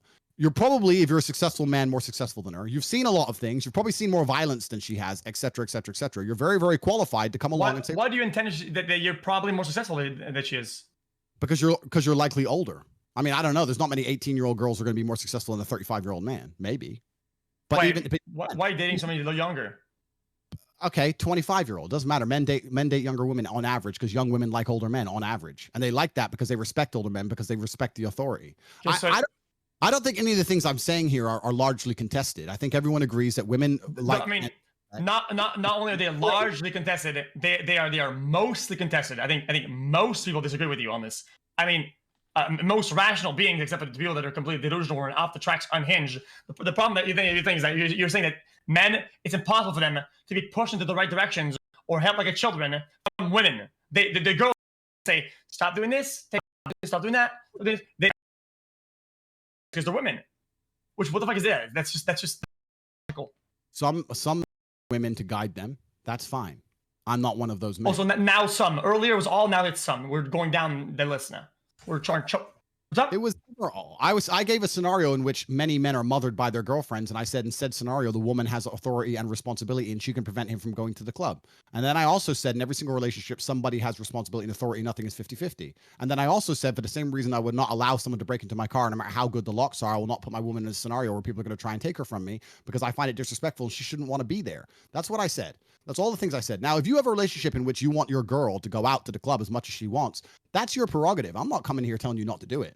I will tell you it's going to end badly for you. You may disagree with me, but it will. If you keep letting your girl go to the club, it's going to end badly, not just because she's going to get stolen, but because she's not going to respect you as a man. She's going to say, this man lets me go out and get drunk with other men every fucking night. What kind of dude do I have? That is your definition of what the respect that she owes you is, not the definition of that relationships overall. That's how that transaction goes like. I think this is... I mean, you're being obtuse. The problem with this is that you're being obtuse about it, right? Relationship, you have to be. Why are you in a relationship in the first place? Why are you with a girl, right? because you want to, because you want to be fulfilled. You want to have a relationship, and you want to feel like you're in something, right? You're committed. Why do you date? Tell us. Why do you date? Absolutely, for the same reason everybody dates, for fulfillment. Okay, so a lot of points, let's say like a polygon. A lot of things make you fulfilled, like a little bit of this, a little bit of that, a little bit of it makes it a nice polygon, right? Correct. Right. So in my opinion, this is what the foundation of what the relationship is. For me to be fully fulfilled, I want the person I'm with, my partner, to that one a prerequisite is that they're fulfilled in all these ways. It needs to match for me to match. It's almost like if she's fulfilled, I'm fulfilled, and we are together like that, right? Yep. And what you're saying is that what fulfills a person, they have to sacrifice and lose out on some of these points for you to feel fulfilled. How does it make any sense whatsoever? That is completely and utterly illogical, because they have to make compromises and sacrifices that overall will lack fulfillment and will make you feel less fulfilled, and you will end up with a raw loss overall in this exchange. I'm gonna let y'all finish this conversation. I just want to say I got a dip. Got a flight to catch. What, brother? Lows. See you, man. Thank you, man. Appreciate you. You understand it? I understand your argument. Your argument is that if the woman has to make compromises to be with me, she's not completely fulfilled, which will stop me being completely fulfilled. Yeah. Okay. I like that you're listening a lot. I like that. Thank you. But you make compromises to be with her. You don't fuck other women. You do that. That is not okay. When you talk about the framework of a good, stable, committed relationship, okay, fucking other girls is not a compromise. It's pre-intended. Going to the club with a bunch of dudes is pre-intended. It's all about the parameters you set. If you're going to sit here and say that I don't want her to have to change a single thing about her life because of the difference, then you shouldn't have to change anything about your life. Agreed, Andrew. That would be the perspective, as if I feel like I'm losing something by her going to the club, except I don't. Why? Because she doesn't get anything out of going to the club in those ways. That takes away from our relationships, because I'm number one. You can't replace me. They see me as the perfect fit. They love me, right? I don't lose anything by them going to see number 2s and 3s and 50s and 100s. They have the best at home. I don't lose shit. You intend that when your girls go to the club, you're scared that they're gonna lose something. The other people around at the club are better than you, because you, Andrew, you're not number 1 in their heart. You're number 3, and they might get number 2 over there or number 1, and you're scared of that. Why are you scared of that? I don't get that. Makes no sense at all. We've already discussed the fear argument. We've already discussed about the fact that no matter how good the locks are, I wouldn't put it in a high crime area. We've already discussed this. I understand you're trying to use the fact that trying to paint me as insecure and fearful. No, it's incorrect. Like I said, you're not going to answer me. I want you to cutting you off. You're good at me cutting you off. Okay, I want you to dissect what I said right at the beginning or in the middle, and I want you to just counter argue it. The thing is that I don't make a sacrifice in that relationship by I want to fuck other girls, bro. I want to fuck that one girl. I don't lose out on like other girls. I don't want these girls. I want that one. She's my number 1. I'm number 1. I don't lose out and make a compromise that no, I can't fuck other girls that I like less and love less. Otherwise, I would date these girls or that girl. So I'm not losing on that potential. The same way she doesn't lose on your. Does that make sense? It's logical. Not really, but let me blow your mind. Let's change the quick trajectory. Let me blow your mind. If your woman was truly fulfilled by you and she truly loved you, she wouldn't give a fuck about club. She wouldn't even want to go. That's the truth. I don't have to argue with my women about going to the club. This is not. I have. Then she's not allowed to go to the bowling alley then. They will come laser tag it. They'll come to me and say, "Can I go to the club with all my friends?" And say, "Not without me." She'll say, "Okay, baby," and that's it. It's really not an argument. It's not hard because she's fulfilled in other ways. Now, if she didn't respect me and she wasn't fulfilled in other ways, then of course she'd argue. Then that club would become important. But to her, then can you? Okay, I understand. Then can she go to laser tag? Sure, she can go laser tag. I don't give a fuck. It's no problem. But it's not about that. It's about the scenario. What if she sees an absolute lion Chad way more than at the club, some big, tough, muscular guy that looks better than you and is more into then what? Good. Then fine. Then you park your Lambo in the hood, and your Lambo it's getting taken. Now you say good. So the club is parked there. Laser tag parking is good. How? Incorrect. Because laser tag is not invented for people. The only reason clubs even exist. And I'll tell you why. The basic mechanics of clubs. I know a little bit about it because I own a couple. The basic mechanics of clubs is that you fill them with girls. Girls have no money. Men come, spend ridiculous amounts of money on alcohol, which is massively overpriced to try and attract females. If you get a club with no females in it, no men even go. The whole point of a nightclub is to fuck. So I will not send my woman who is with me to the fucking ground. She can go to Walmart, but she ain't going to go to a place which is specifically designed and set up for her to get intoxicated and famoosed. And not because I think she will get famoosed, because she is too respectful for me, too respectful of me to go to a scenario in which she would be seen. Even, listen, bro, you may disagree with me. I'll tell you something. Well, like I said, your arguments fall on its face because, I mean, my woman, she obeys me, right? She has friends and feels fulfilled at doing social activities, and her friends all want her to go to the club. It's some girl's birthday, and yes, she's single. That one is vulnerable. It's a vulnerable prey. Okay, that girl. Okay, but they're all going to the club together, right? My girl can't tag along. No, she can't. She cannot partake. She cannot partake in social activities that make her feel fulfilled socially. She can't. She can't because that club is designed for people to fuck, right? So she can't go in there or close to it, right? Dude, so many more places are designed to fuck, and more people get fucked out of them. So how does that make sense? It's your prerogative what you want to do inside of your own relationship. I'm only explaining. It's not a prerogative. I want you to explain that. Sure, I will explain again. No problem. If first you just gave a very particular scenario. So now that's important because if you say all, then it has to be all. Say my girl all doesn't, means. When I say my girl doesn't go clubbing, I mean she doesn't go clubbing, right? I mean she does not go out all the weekend. She ain't partying anytime she wants. She doesn't go clubbing. Let's imagine there's a particular birthday for a girl, and this girl is a girl I know, and I think she's a pretty good influence, and she's not a bad girl, and they all want to go to the club, and I drop her off and I pick her up.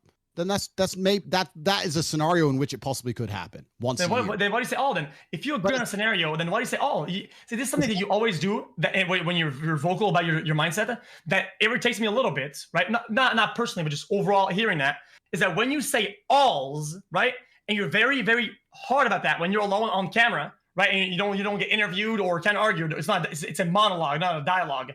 You say all, I'm such a lion, all. But when you come here and we talk about it, you say, but this scenario, but that one, but this one, but that one. How does that make sense, bro? Because there are scenarios. Obviously, there are scenarios. Exceptions don't disprove rules. When I say my woman doesn't go clubbing, I mean she does not on the weekends be out clubbing. She does not message me, I'm at the club tonight, see you tomorrow. She does not do that. You're giving me a very particular set of scenarios. Maybe once if her friend had a birthday, maybe, yeah, perhaps. What we're talking about is different things. And I'm telling you why. You're trying to disprove me using exceptions in very, very unique scenarios. I'm sitting here saying people are born with two eyes. And you're saying, no, some people are born with one eye. Yeah, that's true. But in general, when you say someone, how many eyes does someone have? You say two. Now, if someone asked me how many eyes does someone have and I say two, and you were to run along and go, I know someone with one eye, that does not make me fucking wrong. So you're just trying to use exceptions to disprove rules, and it doesn't work that way. Okay. Any woman who's with me, by and law, in general, does she go clubbing? The answer would be, girl, I don't go to clubs with Andrew. Now, are there very particular scenarios of a movie premiere and she's A-list and she has to go to a club for 15 minutes with security and I pick her up? Yeah, sure. That's not the point we're fucking making. Any woman who's with me doesn't go to the club. And the most important point of all of this is she doesn't want to. I don't have to stop her. Okay. Go. I'm not, this is an understatement, but understatements, literally. You could literally win bike races backwards with how fucking hard you're backpedaling. It's insane the way that you revert your main arguments and go down them and start disintegrating them. The way you do, I've never seen that before, man. I don't know how you can even justify this. You say never go clubbing, and then there's exceptions. There are exceptions that actually happen most of the time, if not every time that we went out clubbing. It was for a reason. It had a reason behind it. Add something behind it, right? That wasn't, I'm gonna go out to see some other options and start fucking, right? There's so many ways and reasons why people go to the club. It's a social gathering. There's a lot of people. Sure. It's fun. It's energetic. End of story. Sure. Well, if I had to make a binary decision, if I were to come along and say that no exceptions at all are allowed, either she's allowed to go to the club whenever she wants and go to all those birthdays, or never go to the club and miss all those birthdays, and she would never go to the club and she would never go to a single fucking birthday and she would not complain. My women do not want to go to the club without me. This is being discussed as if I have to stop them. It's just, these are the parameters for being with me. You don't go to the club without me. Got it. Cool. Guys, done. What do I do? It's not a big deal. All right, yo, X and Tate. Can we get to this next topic? Having a girl having a guy best friend. I mean that one's. I mean, if he does agree with the girl having visual or aura contact with other male beings that are in the vicinity clearly she cannot have a best friend. I mean, a friend, an acquaintance, bitch. Mother, a sight of fucking real life men pixel is a fucking breach to Tate's fucking insecurity. So I don't know. I don't think. I'm not insecure territorial. That is insecurity. By definition, not allowing the girl to be around the sight of other men is insecurity because you're scared somebody else will be better. I think you meant in a club scenery, but I'm just gonna ask Andrew: can your girlfriend have a guy best friend? No. No, I don't agree either. To be honest. So you don't think that you're so do we agree on this that your woman should not have a male best friend? Well, a best friend means, for me, a best friend is somebody you spend most of your time with. If I'm with somebody, I'm spending most of my time with them, right? Otherwise, there's a lack somewhere that they're making up by doing other shit. Having friends is cool, right? They're gonna spend most of their time with somebody else because they're lacking some sort of social contact. That's a problem in itself. That is lack of fulfillment on one end, which translates to lack of fulfillment on both ends. That's a problem. Yeah, I don't think a woman should. I think that. Well, firstly, you have to understand the paradigm. Do you think men and women can even be friends?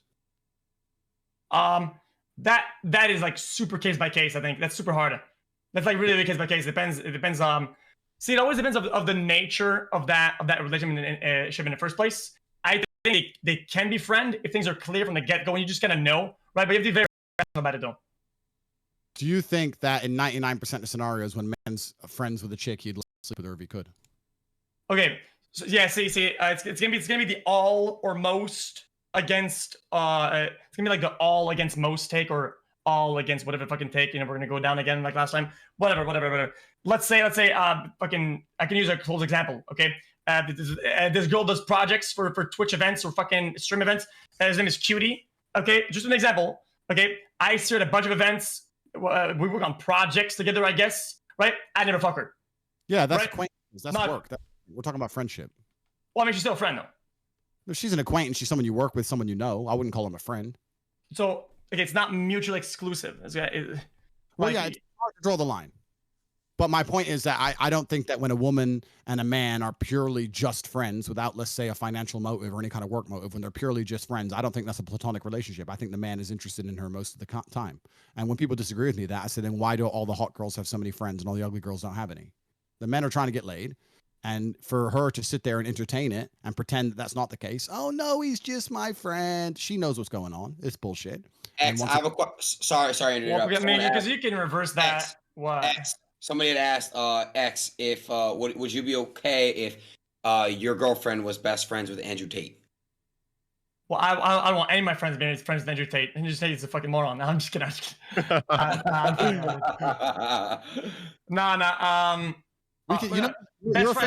You're a famous Twitcher, bro. We could get a lot of pay-per-views on a boxing match anytime.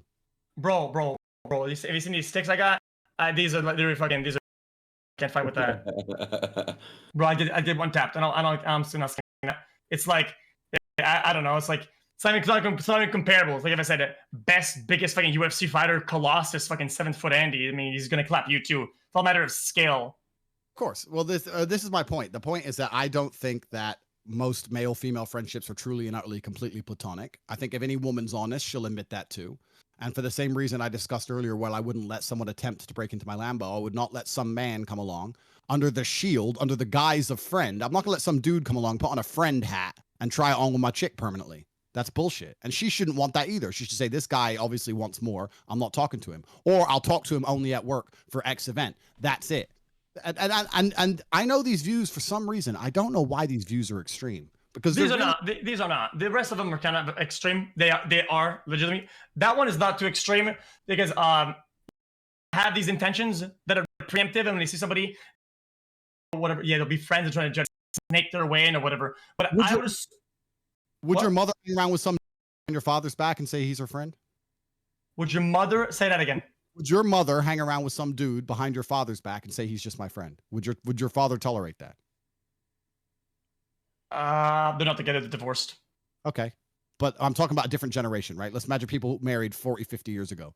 Was it normal then for chicks to be hanging around with a bunch of dudes and saying he's just my friend only 30, 40 years ago? Or is this all new think? A friend, it depends what kind of activities you do. I mean, dude, you can have friends doing a bunch of shit. Like they can go fucking, maybe they like playing golf together. Maybe they like. It's new think, my friend. And what you must understand is that the things I'm talking about were perfectly normal and completely and utterly accepted. Oh, you're one of these guys. Okay, These guys. It's about accepting that society has changed and that new think is untested. And when you look at untested think, because that's what it is, it's by the definition of being new in and of itself, it's untested. It's an untested paradigm. We had relationships for a very, very long time, thousands. When a woman was with a man, she only spoke to that man. In most of the world today, still that is the case. You may live in America, but if you go to Africa or any of the Middle East or Asia or even Europe, Eastern Europe, Russia, any of these places, if you think these chicks have male friends, then you don't understand the world very well. America. One sec. Okay, I'm gonna reverse and say, in the age of Mesopotamia or some shit, right? Girls had friends and shit, then stuff with other guys. Yeah. Things change. It doesn't devalidate them as untested. A lot of things were untested previously. Like, how does that prove anything? What is that? New equals bad thing? Like, I don't know what that is. New doesn't equal bad. New equals untested, which means you don't know. Nobody knows how this new societal paradigm is going to play out. I can only talk from my personal experience, and my personal experience is that when a woman has male friends and a boyfriend, the relationship doesn't last very long. That's my personal experience. I've seen it happen 1,000 times. Yeah, I mean. If you date some girl who's unfulfilled of you so much that she's willing to give other guys a chance and keep an open mind about who they're gonna date and who they're with, that they're gonna do that with people that they meet randomly. But if she's fulfilled, she wouldn't have male friends. You're pretending that a girl can be fulfilled. That's not true. That's not true. Yes, it is. What if she already had a friend before you, like years ago? Understood. I've been with women and they've had a friend for a very long time, but I make it very clear to him, look, he clearly likes you. And if she's honest, she'll like, yeah, I know. I keep my arm's length. And she's very honest and open with me about it. Oh, he just texts me trying to get me to go out. I'm not going to reply to him. And she'll distance herself on purpose. And she'll make it very, very clear that she's in love with me. And she'll keep him where he belongs. Very, very, very, very firmly in the friend zone with no hope. Because that's her job to do. I don't have to tell her to do that. Now, if I have to come along to a chick and say, you're giving this guy too much, stop texting him. If I have to do that, then she doesn't respect me. And I'm not going to be in that relationship. I'm not going to sit there and police her phone. She'll self-police out of respect for me. If she's not self-policing, then she clearly doesn't respect me very much. I need to understand the chessboard, and say, okay, I'm not respected in this relationship. She thinks talking to these dudes is more important than keeping me happy. It's only a matter of time until we break up. Okay. I agree with this, but the problem is that you're lumping two things that are very, very, very different. Okay, relationship needs and social needs. They're separate experiences. You saying and fearing the social overall aspect of your girlfriend, saying that she's mixing that with your personal relationship love, right, is a problem itself. That is a problem that you can't see. There's guys social needs. There's to talk to other beings, hear new ideas, have different intellectual conversations with other beings than you, bro. You can't entertain all of her fucking intellectual whatever the fuck, bro. They have to go out there and talk and have fun conversations that aren't having sex and having love with somebody else. Like what? I'd appreciate if you'd stop using the word fear because I'm not fearful. So you can stop using that word. Firstly, secondly. Well, I can't. It's hard because when you don't want somebody to do something, it's out of fear. That's how it is. You think? Yeah, by default it is, but you are fearful of something happening. Yes. It's not about being fearful. It's just about having my boundaries as an individual, and having boundaries of what? Boundaries that what will happen? Boundaries of what? What is the thing that you're shielding? You said boundary from what? Boundary and shield from what? Something. Bro, you don't wear a fucking bulletproof vest being scared of the fucking wind.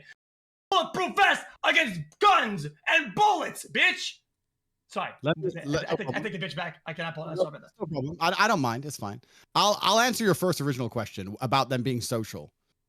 Women often, if they're with a man and they love that man, their social circle ends up involving or being built around that man. His friends become their friends. The girlfriends of the other guys that he's friends with becomes their friends. I'm not saying they're not going to have any friends and nobody outside of me.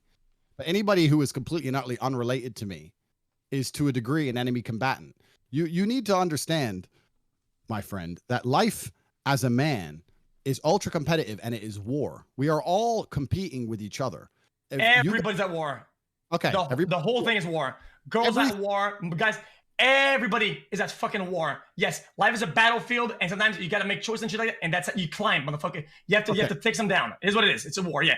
All right, but I would argue that women, to a degree, call me misogynist, are a spoil of war. If you're a man and you've been through war and you've been through enough shit, you get women along with money, along with status, along with respect. Women are a spoil of war. They always have been. Look at the ancient times. They turn up, take the city, take the women. Women are a spoil of war. So all men are competing with each other for all the things men want. All of you Twitchers are competing with each other for views. I'm competing with people to make as much money as possible. If you're going to go try and get a chick, you're not the only person trying to get her. You are competing with people who are trying to get her too. And my point is this. If I win said war and a female becomes mine, I'm not going to let an enemy combatant put on a friend hat and use that as a shield and a bullshit excuse to sit there and attempt to silently chip away at my relationship. Every single time she's unhappy with me or he's in her fucking phone saying, well, you're better than him. Thinks that makes you secure to allow your chick to just be poisoned.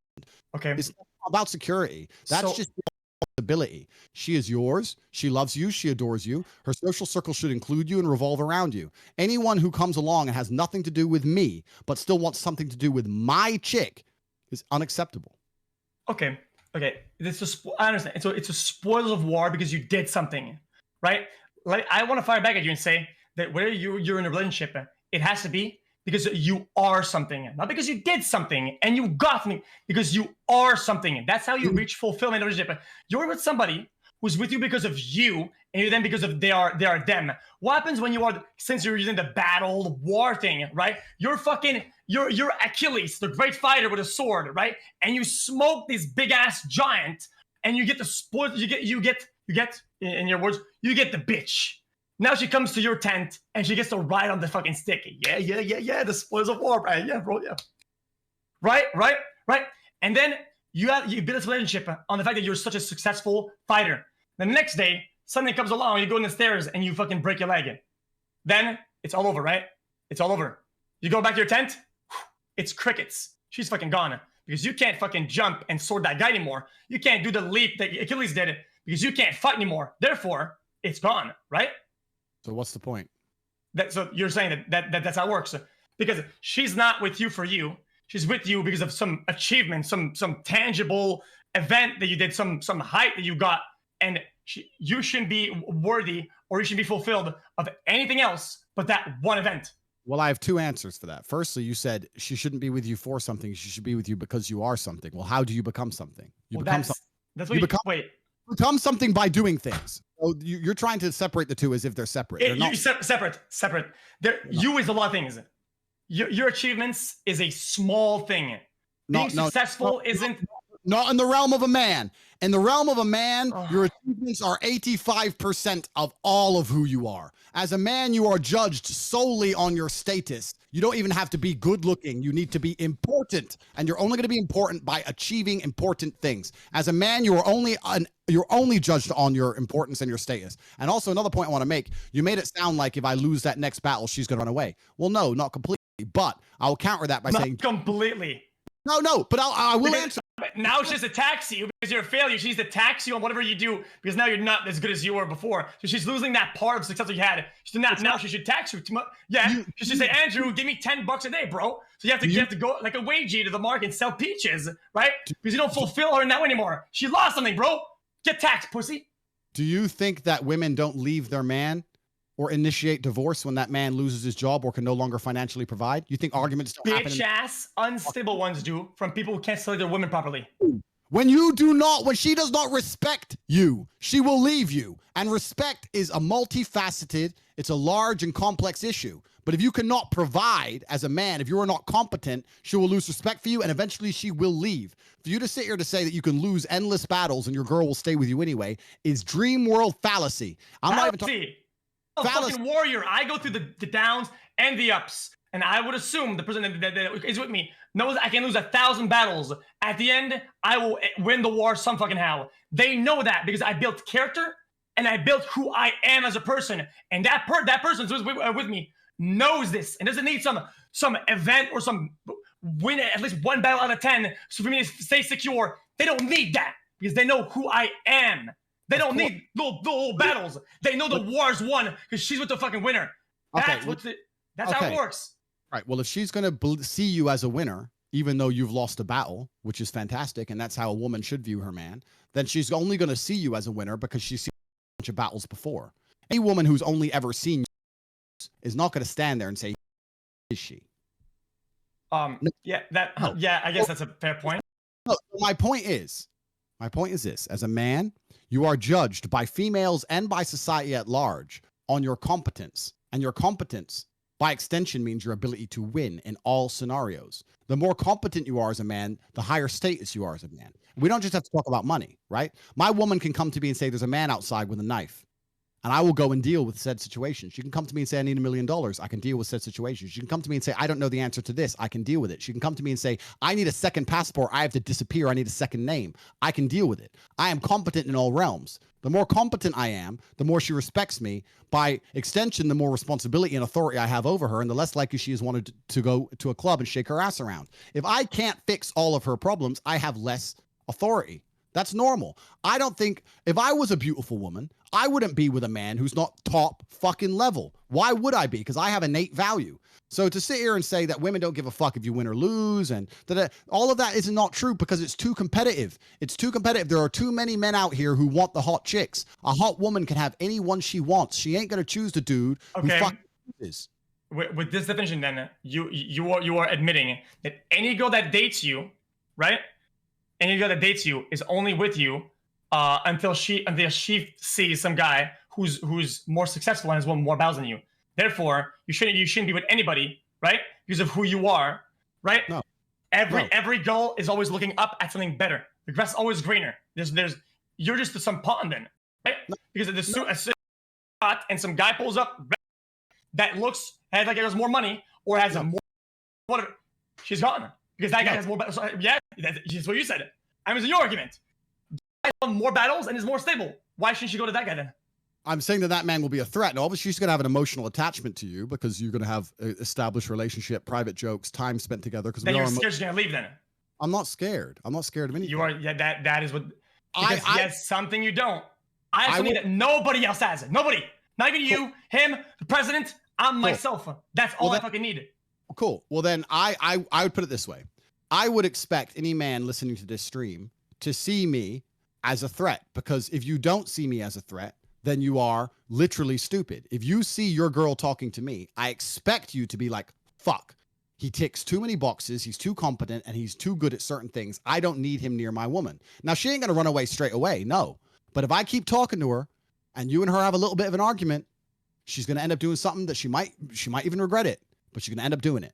That is the nature of humanity. Now, to sit here and say that because I'm me, I'm so secure, I'm not threatened by nobody, that's not true. That's not an intelligent way to approach things. I'm a world champion fighter, right? If I see a man in my garden late at night, he may not be able to fight like me. I still don't want him near my house. Who the fuck are you, right? That's still a threat.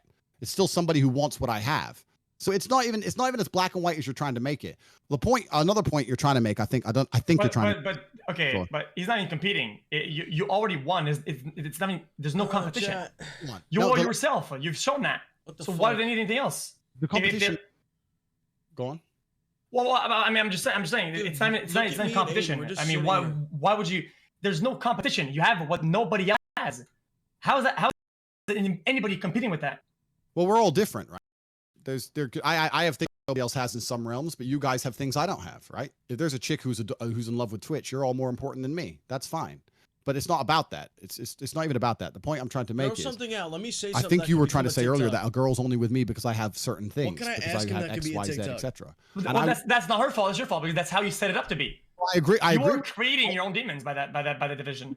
It's not a demon. I agree that women are only with me. Shallow females are only with me because I'm big, tall, strong, rich, interesting, compendious, because I have charisma, because I can fix their problems, because I have a well-connected network, because I'm important and respected and high status. I agree women are only with me for all those things. That does not mean that their love is not true.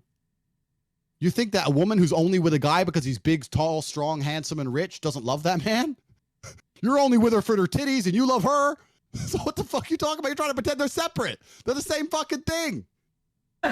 Bro, listen, you're talking to the big titty guy. I fucking love titties, okay? There's nothing, I don't give a fuck if people say I'm a child of that. I fucking love titties. And I don't even agree with that, okay? I love titties more than anybody else. and just titties, it's just not good enough. It's just not. I was making a point humorously, so I'll make the point now professionally. If you're only with a woman because she is loyal, kind, soft, adoring, and beautiful, and she makes you feel happy, are you shallow? I said it again. That was a lot. She's loyal, she's adoring, she's funny, she's gorgeous, she makes you feel happy. Your friends love her. She lives in your house. She cooks, she cleans. You feel good when you're around her. Are you shallow, that woman? No. Why would I be shallow? So if a woman's only with you, or me, or else because she looks up to you and sees you as strong, rich, competent, interesting, you can protect her. She likes to be guided by you. She likes talking to you. Is she shallow to be with you because you're purely high status? No. So No, the point I'm making is that yeah, I agree with you. No, that's just one of the reasons she loves me. Okay. It's all about proportions. Okay. Think about it. Like I said earlier, the motherfucking polygon. Okay. If it's a polygon, it fills on certain sides because certain strengths. Okay. What I'm saying is that you can have a little bit of everything, right? A little bit of everything. But if the reason why she's there is mostly the things that are fucking tangible, right? Like money or whatever. If most of it is that it's the money and the status or whatever, that's a fucking problem. Sure, you want to be a nice balance, somewhat, so it feels fulfilling in all ways and good, and that feels good. It's a good thing. All of it. So if it goes with you because of 3%, whatever. 3% intellect, 5% whatever, and then 40% money and 30% looks. What happens if your investment all fall flat and you get old in 10 years? Then that woman out the window. You get because most reason why she likes you, most reason is these tangible dog shit, and then boom, it's gone. Agreed. And then what? What do you do then? Then you're gonna find another bitch. I never said that wasn't the case. What do you want me to say? I never said that wasn't the case at all.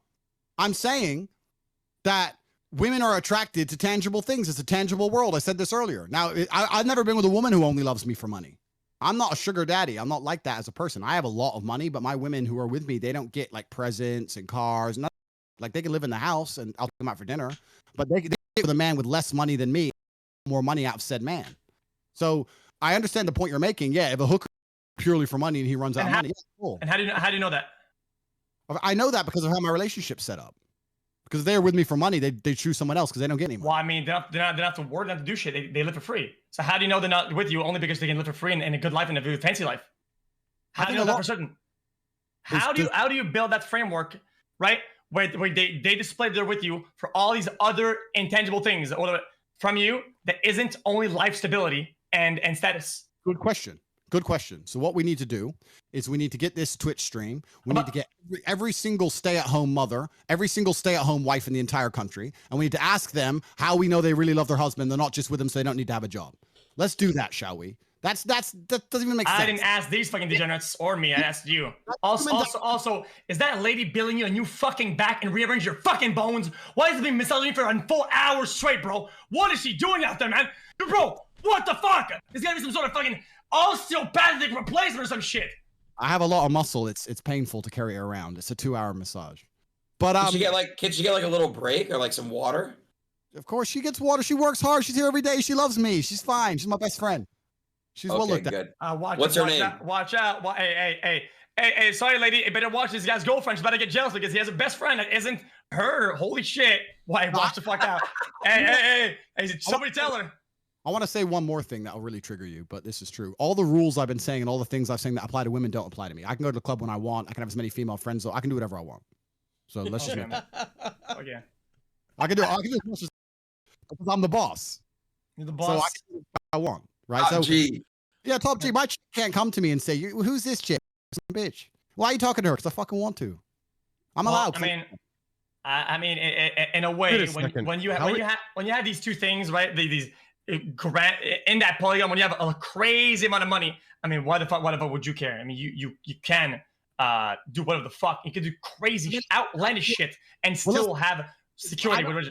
It's true, but I don't like people thinking that women are only with me for money because it's actually the absolute opposite. I only first ever made serious money because I had so many women when I was broke. So let's keep that in mind. Firstly, so I had women when I had no money. So and why? Because you were good looking, or other things? What was it?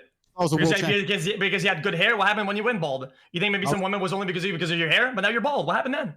I'm not bald. I shaved my head. I could grow all my hair back if I decided. Bro, we can see the hairline. It's like a whole McDonald's symbol. It's here, but it's because I was a world champion fighter, I'd assume, and because I'm interesting and smart. I guess I'm good looking enough. I'm big. I had lots of reasons. I had lots of things about me that women liked, clearly, because they listened to me and they helped me make up millions and millions of dollars. So it's not just about money. Yo, how are you hiding Los Pollos' video? Like how do you do that? You right click. And what do you click? He fell asleep. But what do you? Yeah, but what do you click? You right click. You just show my camera or disable video. Really good shit. Thank you, brother. I never knew that. Continue, guys. So yeah, this is a very interesting conversation. I would like to, if I had the time, which I know, we could do a really interesting study. We could, you get a new girlfriend, I get a new girlfriend. I give mine my set of rules, and you give your set of rules, and we see who lasts longer. Who lasts? Bro, life doesn't work like the way we can't just fucking full reset and get like brainwashed, like clean. You can't. There's a problem with life. How do you? Okay, this is one I've had problems with life. How do you know you have the tools and you have what it takes to make it if you can't full reset? How? It's hard. It's hard. You don't ever know for sure, right? I wish. Can we do a poll in the chat? Is it possible to do a poll? Yeah, you can do a poll. Yeah. Okay, just ask and say if your girl goes to the club with men I got that wrong. Poll. Do it again. You have to give me the specifics. Poll question. If your girl can go to the club whenever she likes with her girls, is she more likely, or are you more likely to she doesn't go club? And let's see what people think. Maybe I'm wrong. It's fine. I have no problems being wrong. Like I don't give a fuck. Your girl goes clubbing without you. With her girls. Without you, very often, are you more likely to break up? Boom.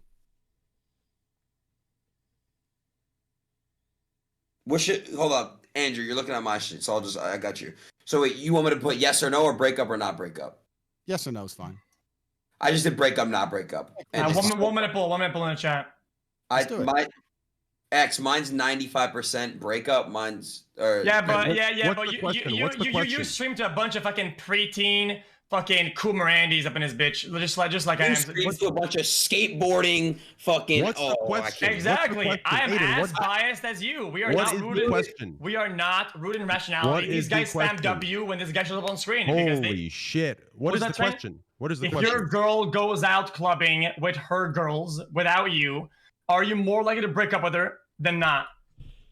My personal answer is no, 100% no. Okay, because if she goes to the club, it has nothing to do with my relationship stability, and isn't getting something isn't getting from me by going out there, right? And she's fulfilling other needs socially that she enjoys. That makes me even less likely to break up. I think you are more likely to be broken up with, right?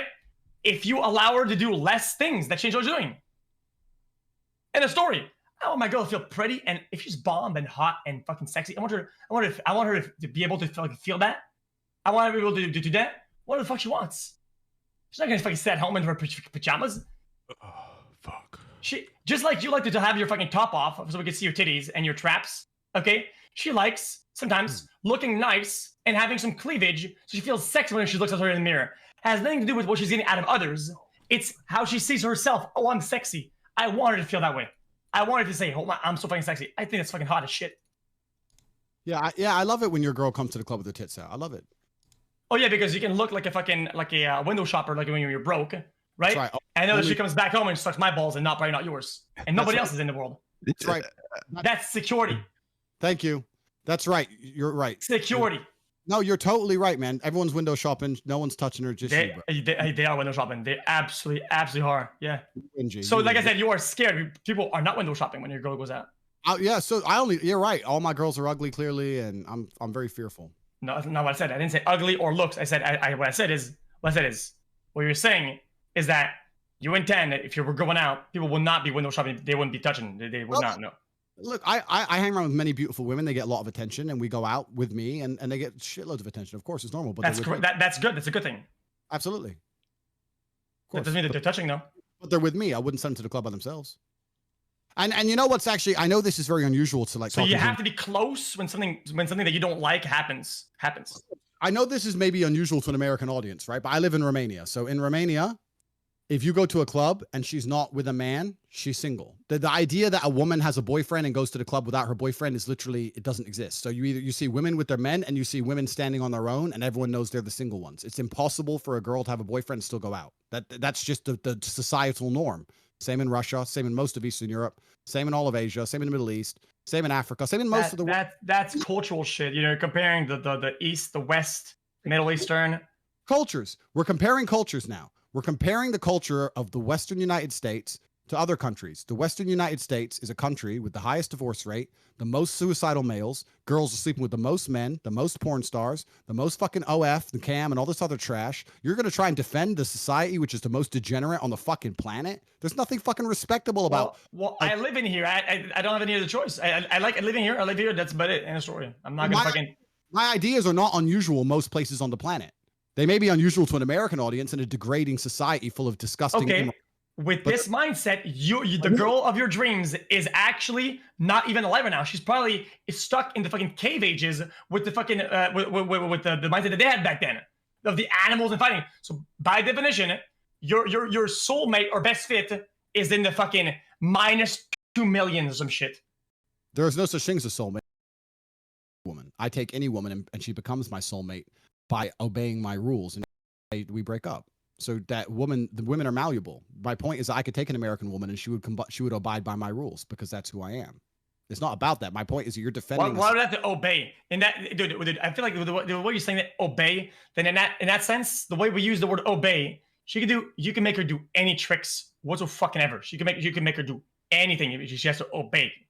What is that, man? It's comply. Like if they don't want to comply with my rules and my views on how a relationship should run, then they should leave. That's normal, right? A woman gets with me. I think it wants to be this way. She doesn't want it to be that way. Then we break up. What's the problem? But if she stays, it's that was both ways though, with girl and woman and men, right? Correct.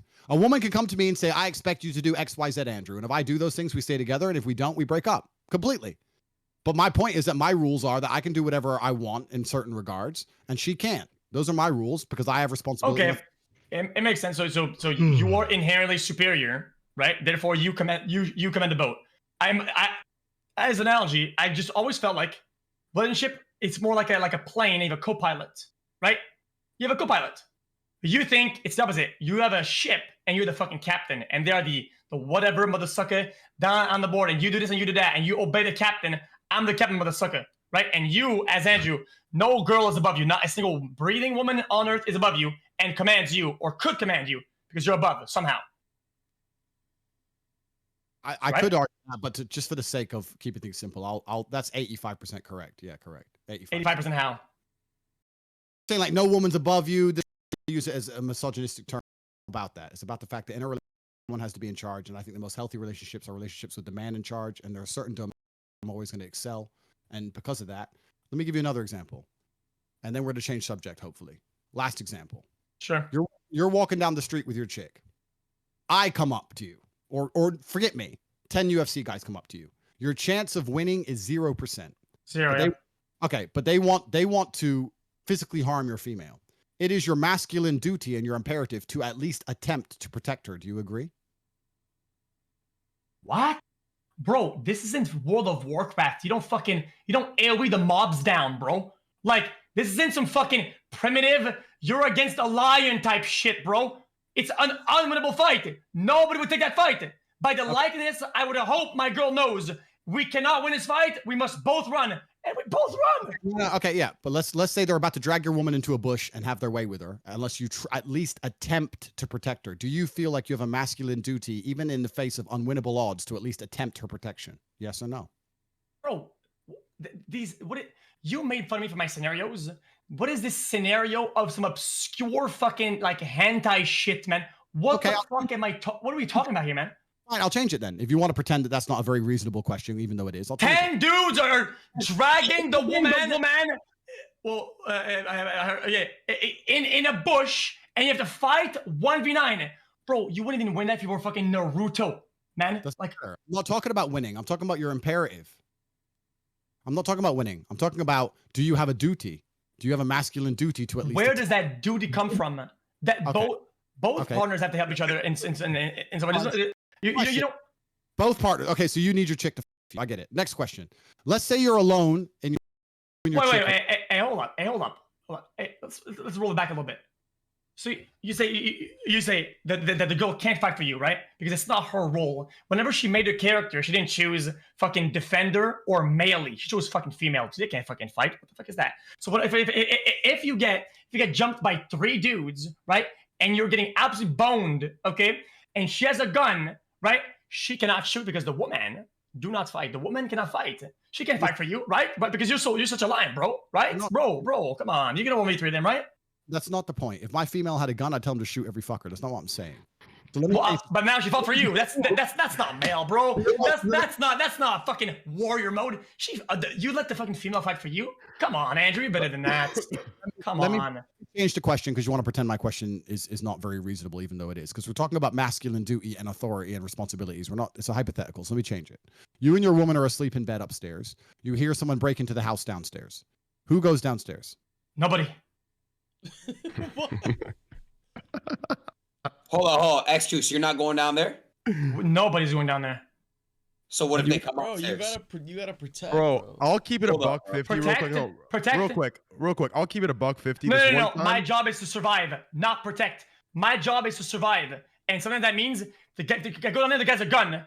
It doesn't matter. That's not what the fuck I do. We are both going down by doing the smart thing, the analytical thing, the strategic. We can both survive. If I go down, not only am I jeopardizing myself, I am jeopardizing both of us by not being smart and a leader in that regard. We are even more in danger if I go down than if I not go down. You're hiding though. You're hiding. So? Like, you gotta try to protect your girl. What? Why is that crazy? Bro, you are losing your... You live in America, right? No, you're losing your mind. Okay, my job is not to protect. I'm meeting my them. job I'm is to them survive. Yeah, but in the scenario we're describing, you're upstairs, you hear someone break in, your girl turns to you and goes, "Someone's in the house. Someone's in the house." One of you has to go downstairs. Why? Why do you go downstairs? Why do you have to go there? Why do you have to go down there? Why? If you don't believe you have any kind of intrinsic masculine duty to at least attempt to protect your female, then that explains why we disagree on every single point. Yes, I'm gonna give you forward further than that. I even have a even higher duty to not protect her, to not even protect myself. I have a duty to fucking survive. Surviving in that scenario means if somebody breaks into the house, okay, listen, Andrew. If somebody breaks into the house, he is more likely than not likely to have a certain tool to get in or a weapon. If I do not possess that weapon, right, I am not going down there with bare hands because we will both die. You can have a weapon. I'm not saying you don't have a weapon. I'm saying. Oh, another all, and then you break it down. Another fucking argument like that, bro. You need to stop doing that. I was bringing a fucking down. I don't know. Stop doing that shit. Start with a blanket argument and then breaking it down. You gotta stop doing that. Listen, okay? Let me hop in real quick, okay? What both of you are saying is the same thing, just different tactics, okay?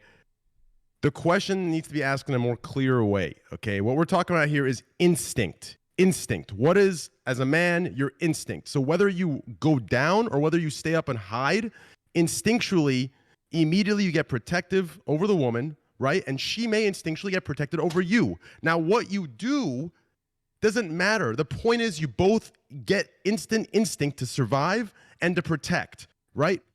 That's what we're talking about here, okay? The tactic is irrelevant. What we're talking about here is instinct. Do you understand? The most likely game.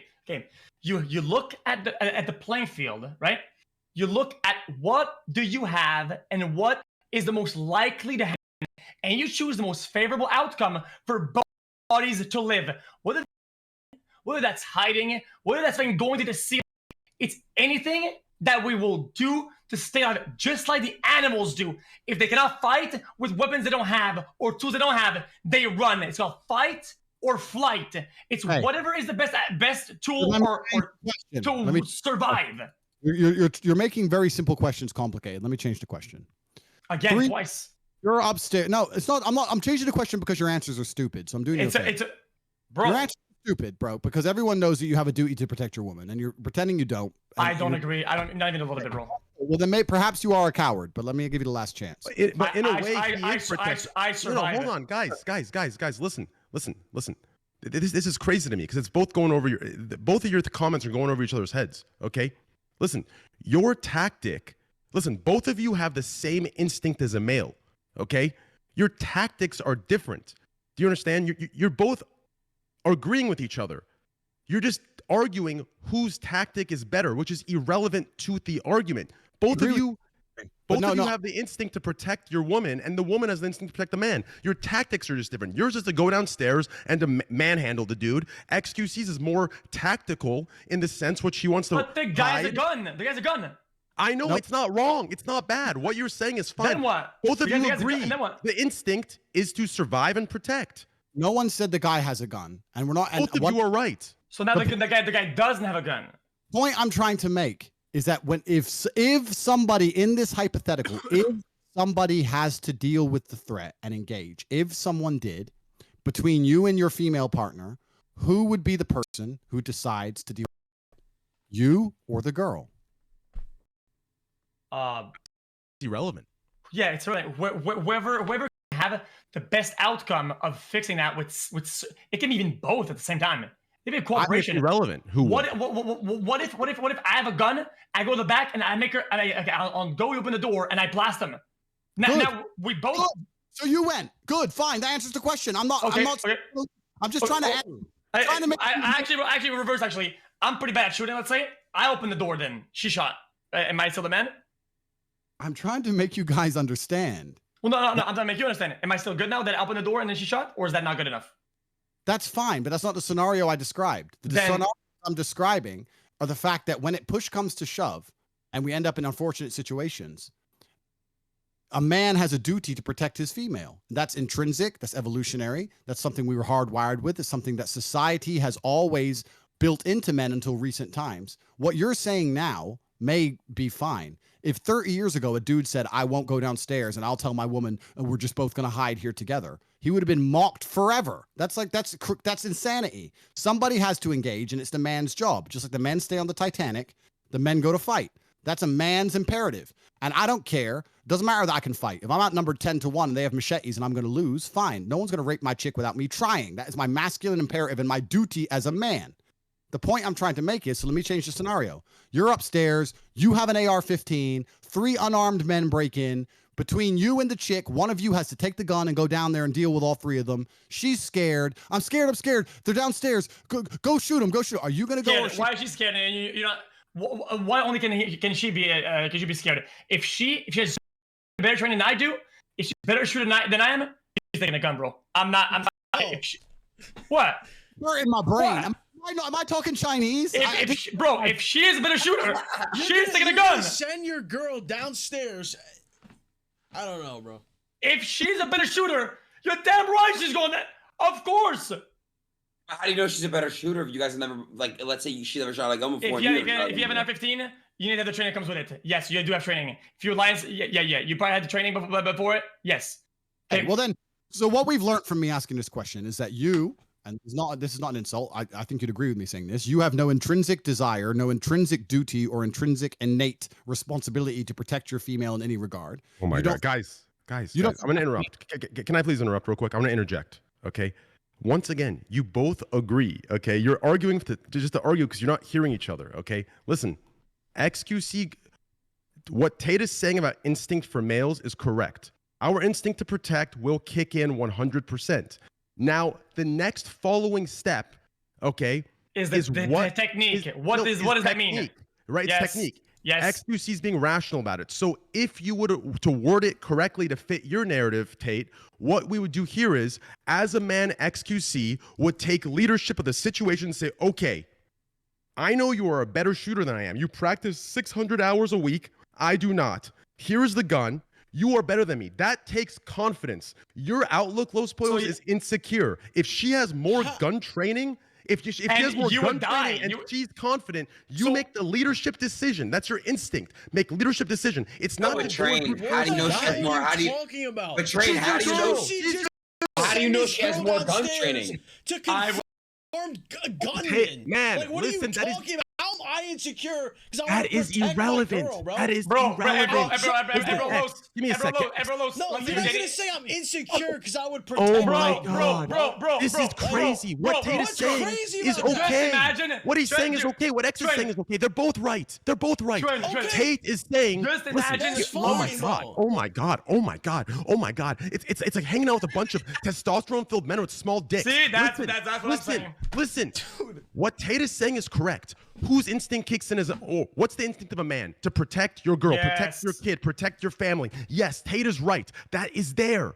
But what the technique to follow is the man taking leadership to say, okay, I will shoot and I will miss. But my girl, if she is willing, if she is strong, she's going to step up and she has more hours than me and she will hit this guy one shot. Do you understand? If you need me to word it to massage your ego, Los Pollos, and say, okay, I took leadership and I demanded this and she's my frontline soldier, I can word it that way for your soft ego. Listen, do you know why I would do it like this?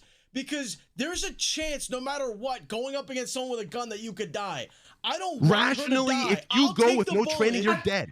You go with no training, he has a gun, you're dead. She can run away. That's what I'm saying, bro. That's not being insecure. That's being the opposite. That's I'm willing to die for my girl. There is no insecure, bro. That's not the scenario. That's not the scenario. The scenario. The scenario is. What is she fucking John Wick? Oh my god. What is she, John Wick? She can just kill anyone? Like, no fucking way, bro. Dude. Hey, dude, what the fuck? What the hell is this? Oh my xQc, god. I've been listening to you spew crazy shit for mad long. I'd say two things. Oh my god. Bros, let me this again. No disrespect, okay? You're a big dude, right? You're a big dude. You're kind of big dude, right? Right? You have a bigger hitbox, okay? You're sleeping, and you. What the hell is this shit? Settle down. Don't play victim. Don't play victim. I'm not insulting. I'm not insulting. Like. You take the shit. Why am I getting insulted now? It's crazy. What the fuck did I do? You're in bed, okay, with a skinny police officer, okay? That's been in duty for 20 years, and she was to shoot a gun, okay? And then some guy breaks in, and she wakes up with you, and the dude with the big hitbox says, lady, don't worry, I got this. Because I'm the man, I take the gun. Bro, people are more of a threat to themselves with a firearm than to others, motherfucker. Fine. Okay, then you go. Police Here comes. Fine, cool. Here comes what? Here is the point, guys. Guys, the point is. What the hell is this shit? What the? Here is the point. The point is. Holy shit, man. Here's the point. The question Tate asked was, as a man, what happens when someone breaks in? Yes, as a male, we have the instinct to protect the woman, to protect our child, to protect our home. Yes, the instinct is there. He is asking that question, and I am answering yes. As a man, that instinct is there. His headphones are off. He won't hear this, but yes. Now, what we're arguing here are the tactics, which is irrelevant. Jesus Christ. Yes. Okay, then I agree with that. I agree with that. Yeah. No, bro. Men are more protected. There's a lot of. It is a built-in, right? It's a little bit in our code. I agree. I guess historically and scientifically, it's on our code to be more defensive. Yes, I think you're all wrong. What? Let me tell you why Polo is right. Oh, you do not send your woman to fight. You have a duty as a man. And to sit here and say the tactics are different, I understand your point, but it's incorrect, and I'll tell you why.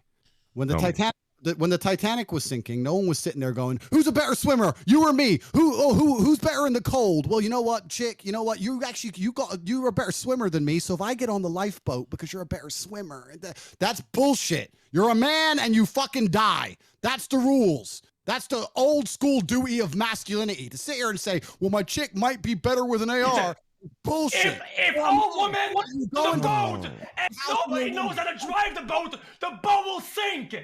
If nobody's skilled enough to drive the boat, Jesus they Christ. will sink and die. All of you are so easily baited. All of them. No, stop. By trying to be masculine, they'll die. Congrats. Let me say one thing. Let me answer Tate's question, okay? Let me explain the contextual difference. The Titanic example is completely correct, and you're right, Tate. In the Titanic example, okay, there is no swimming. Whoever goes in the lifeboat survives. Whoever does not dies. As a man, our duty, yes, everyone, because the water is so fucking freezing, you will die. So whoever's in the boat survives. Okay, that's a fact. You can't deny the fact. It's a fact. So yes, you're right. As a man, we sacrifice as a protective duty, as the rules say, for old time honor. We die. The children and the females survive. You're right. Contextually, in the situation with a gun, do you understand?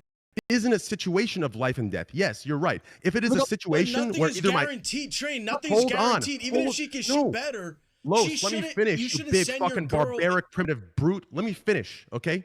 Let me finish. Oh my God. But you're wrong, but go ahead. You guys are this fucking dumb. I refuse to believe that being smart enough to own a computer in this call is that fucking stupid. Okay? Oh, bro. Can I finish? Bro. Let's say. No. I got an example for you. Okay. You have a gun. The gun is the only way you're gonna survive this. Okay. Only way you're gonna survive it. Okay. The magazine is under the bed, and your bed is real, and it's bolted to the ground, right?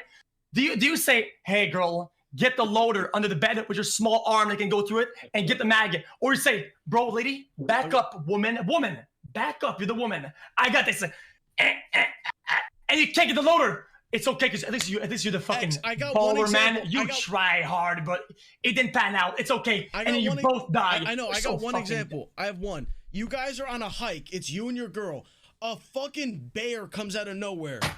I'm gonna listen. We're not escaping this, so I'm gonna say run. I'm gonna jump after the bear and let the bear fucking have its way with me, bro. I'm gonna die and she's gonna live. That's what I'm gonna do. That's my girl, bro. I'm gonna do that. Yeah. Correct. Okay. That's it. That's what I mean by this. And I shoot better. Like I'm not. Then you're both dead. If the girl knows what to do because she has knowledge about the approach, or she can sing or talk in a way that make her survive, I shut the fuck up. I point and I say, you talk, and then she says, we don't run from a fucking bear. What do you think you are? You're a gladiator from the fucking Tate speak. What did Tate say? 1000 gladiator. You're not a gladiator. Hold up, X. Hold up. When the bear appears, you don't sit there and argue with your chick saying, well, you went to veterinary school, so you're better with bears, so maybe you can tickle the bear. Yes, you do. Fucking man. So what you're doing is this all goes full circle. It goes back to the very beginning of this conversation when I said, when I make points and in the internet, they try and find little fucking stupid little ways out and bullshit, et cetera, et cetera. I was trying to make a very, very simple meta point that as a man, you have a duty to protect your female. And now people are coming along saying, no, maybe you protect her better by hiding in the bathroom and sending her downstairs with a grenade. That is fucking stupid. You have a duty as a man to protect your female. It is your duty, it is your masculine imperative. All of humanity shows it's true. All of history shows it's true. And for you to sit here and say, if someone breaks into my house, I have no duty at all to protect my woman. If she's scared and crying, I might send her ass down there because I can't shoot. Shows that you have no intrinsic desire to protect or provide or look after that female, which is why you have no frame in your relationship, which is why she obey you. You send her ass to the club to get fucked by somebody. Okay, Tate. Conversation. I've wasted enough of my life. No. Balls, let me know. But to sit here and talk to a man who thinks he can send his chick downstairs to fucking engage armed men, I know I'm wasting my time. To be fair, the armed man argument was a bad argument. That's all it was. The bear argument, I agree with. The bear comes out, you fucking go at the bear, and you save the chick. She runs. But in the house argument, it was just a bad argument. No, but dude, xQc disagree with that. You're agreeing, but he didn't agree with that. Yeah, the bear argument is right, but the house argument was wrong. The bear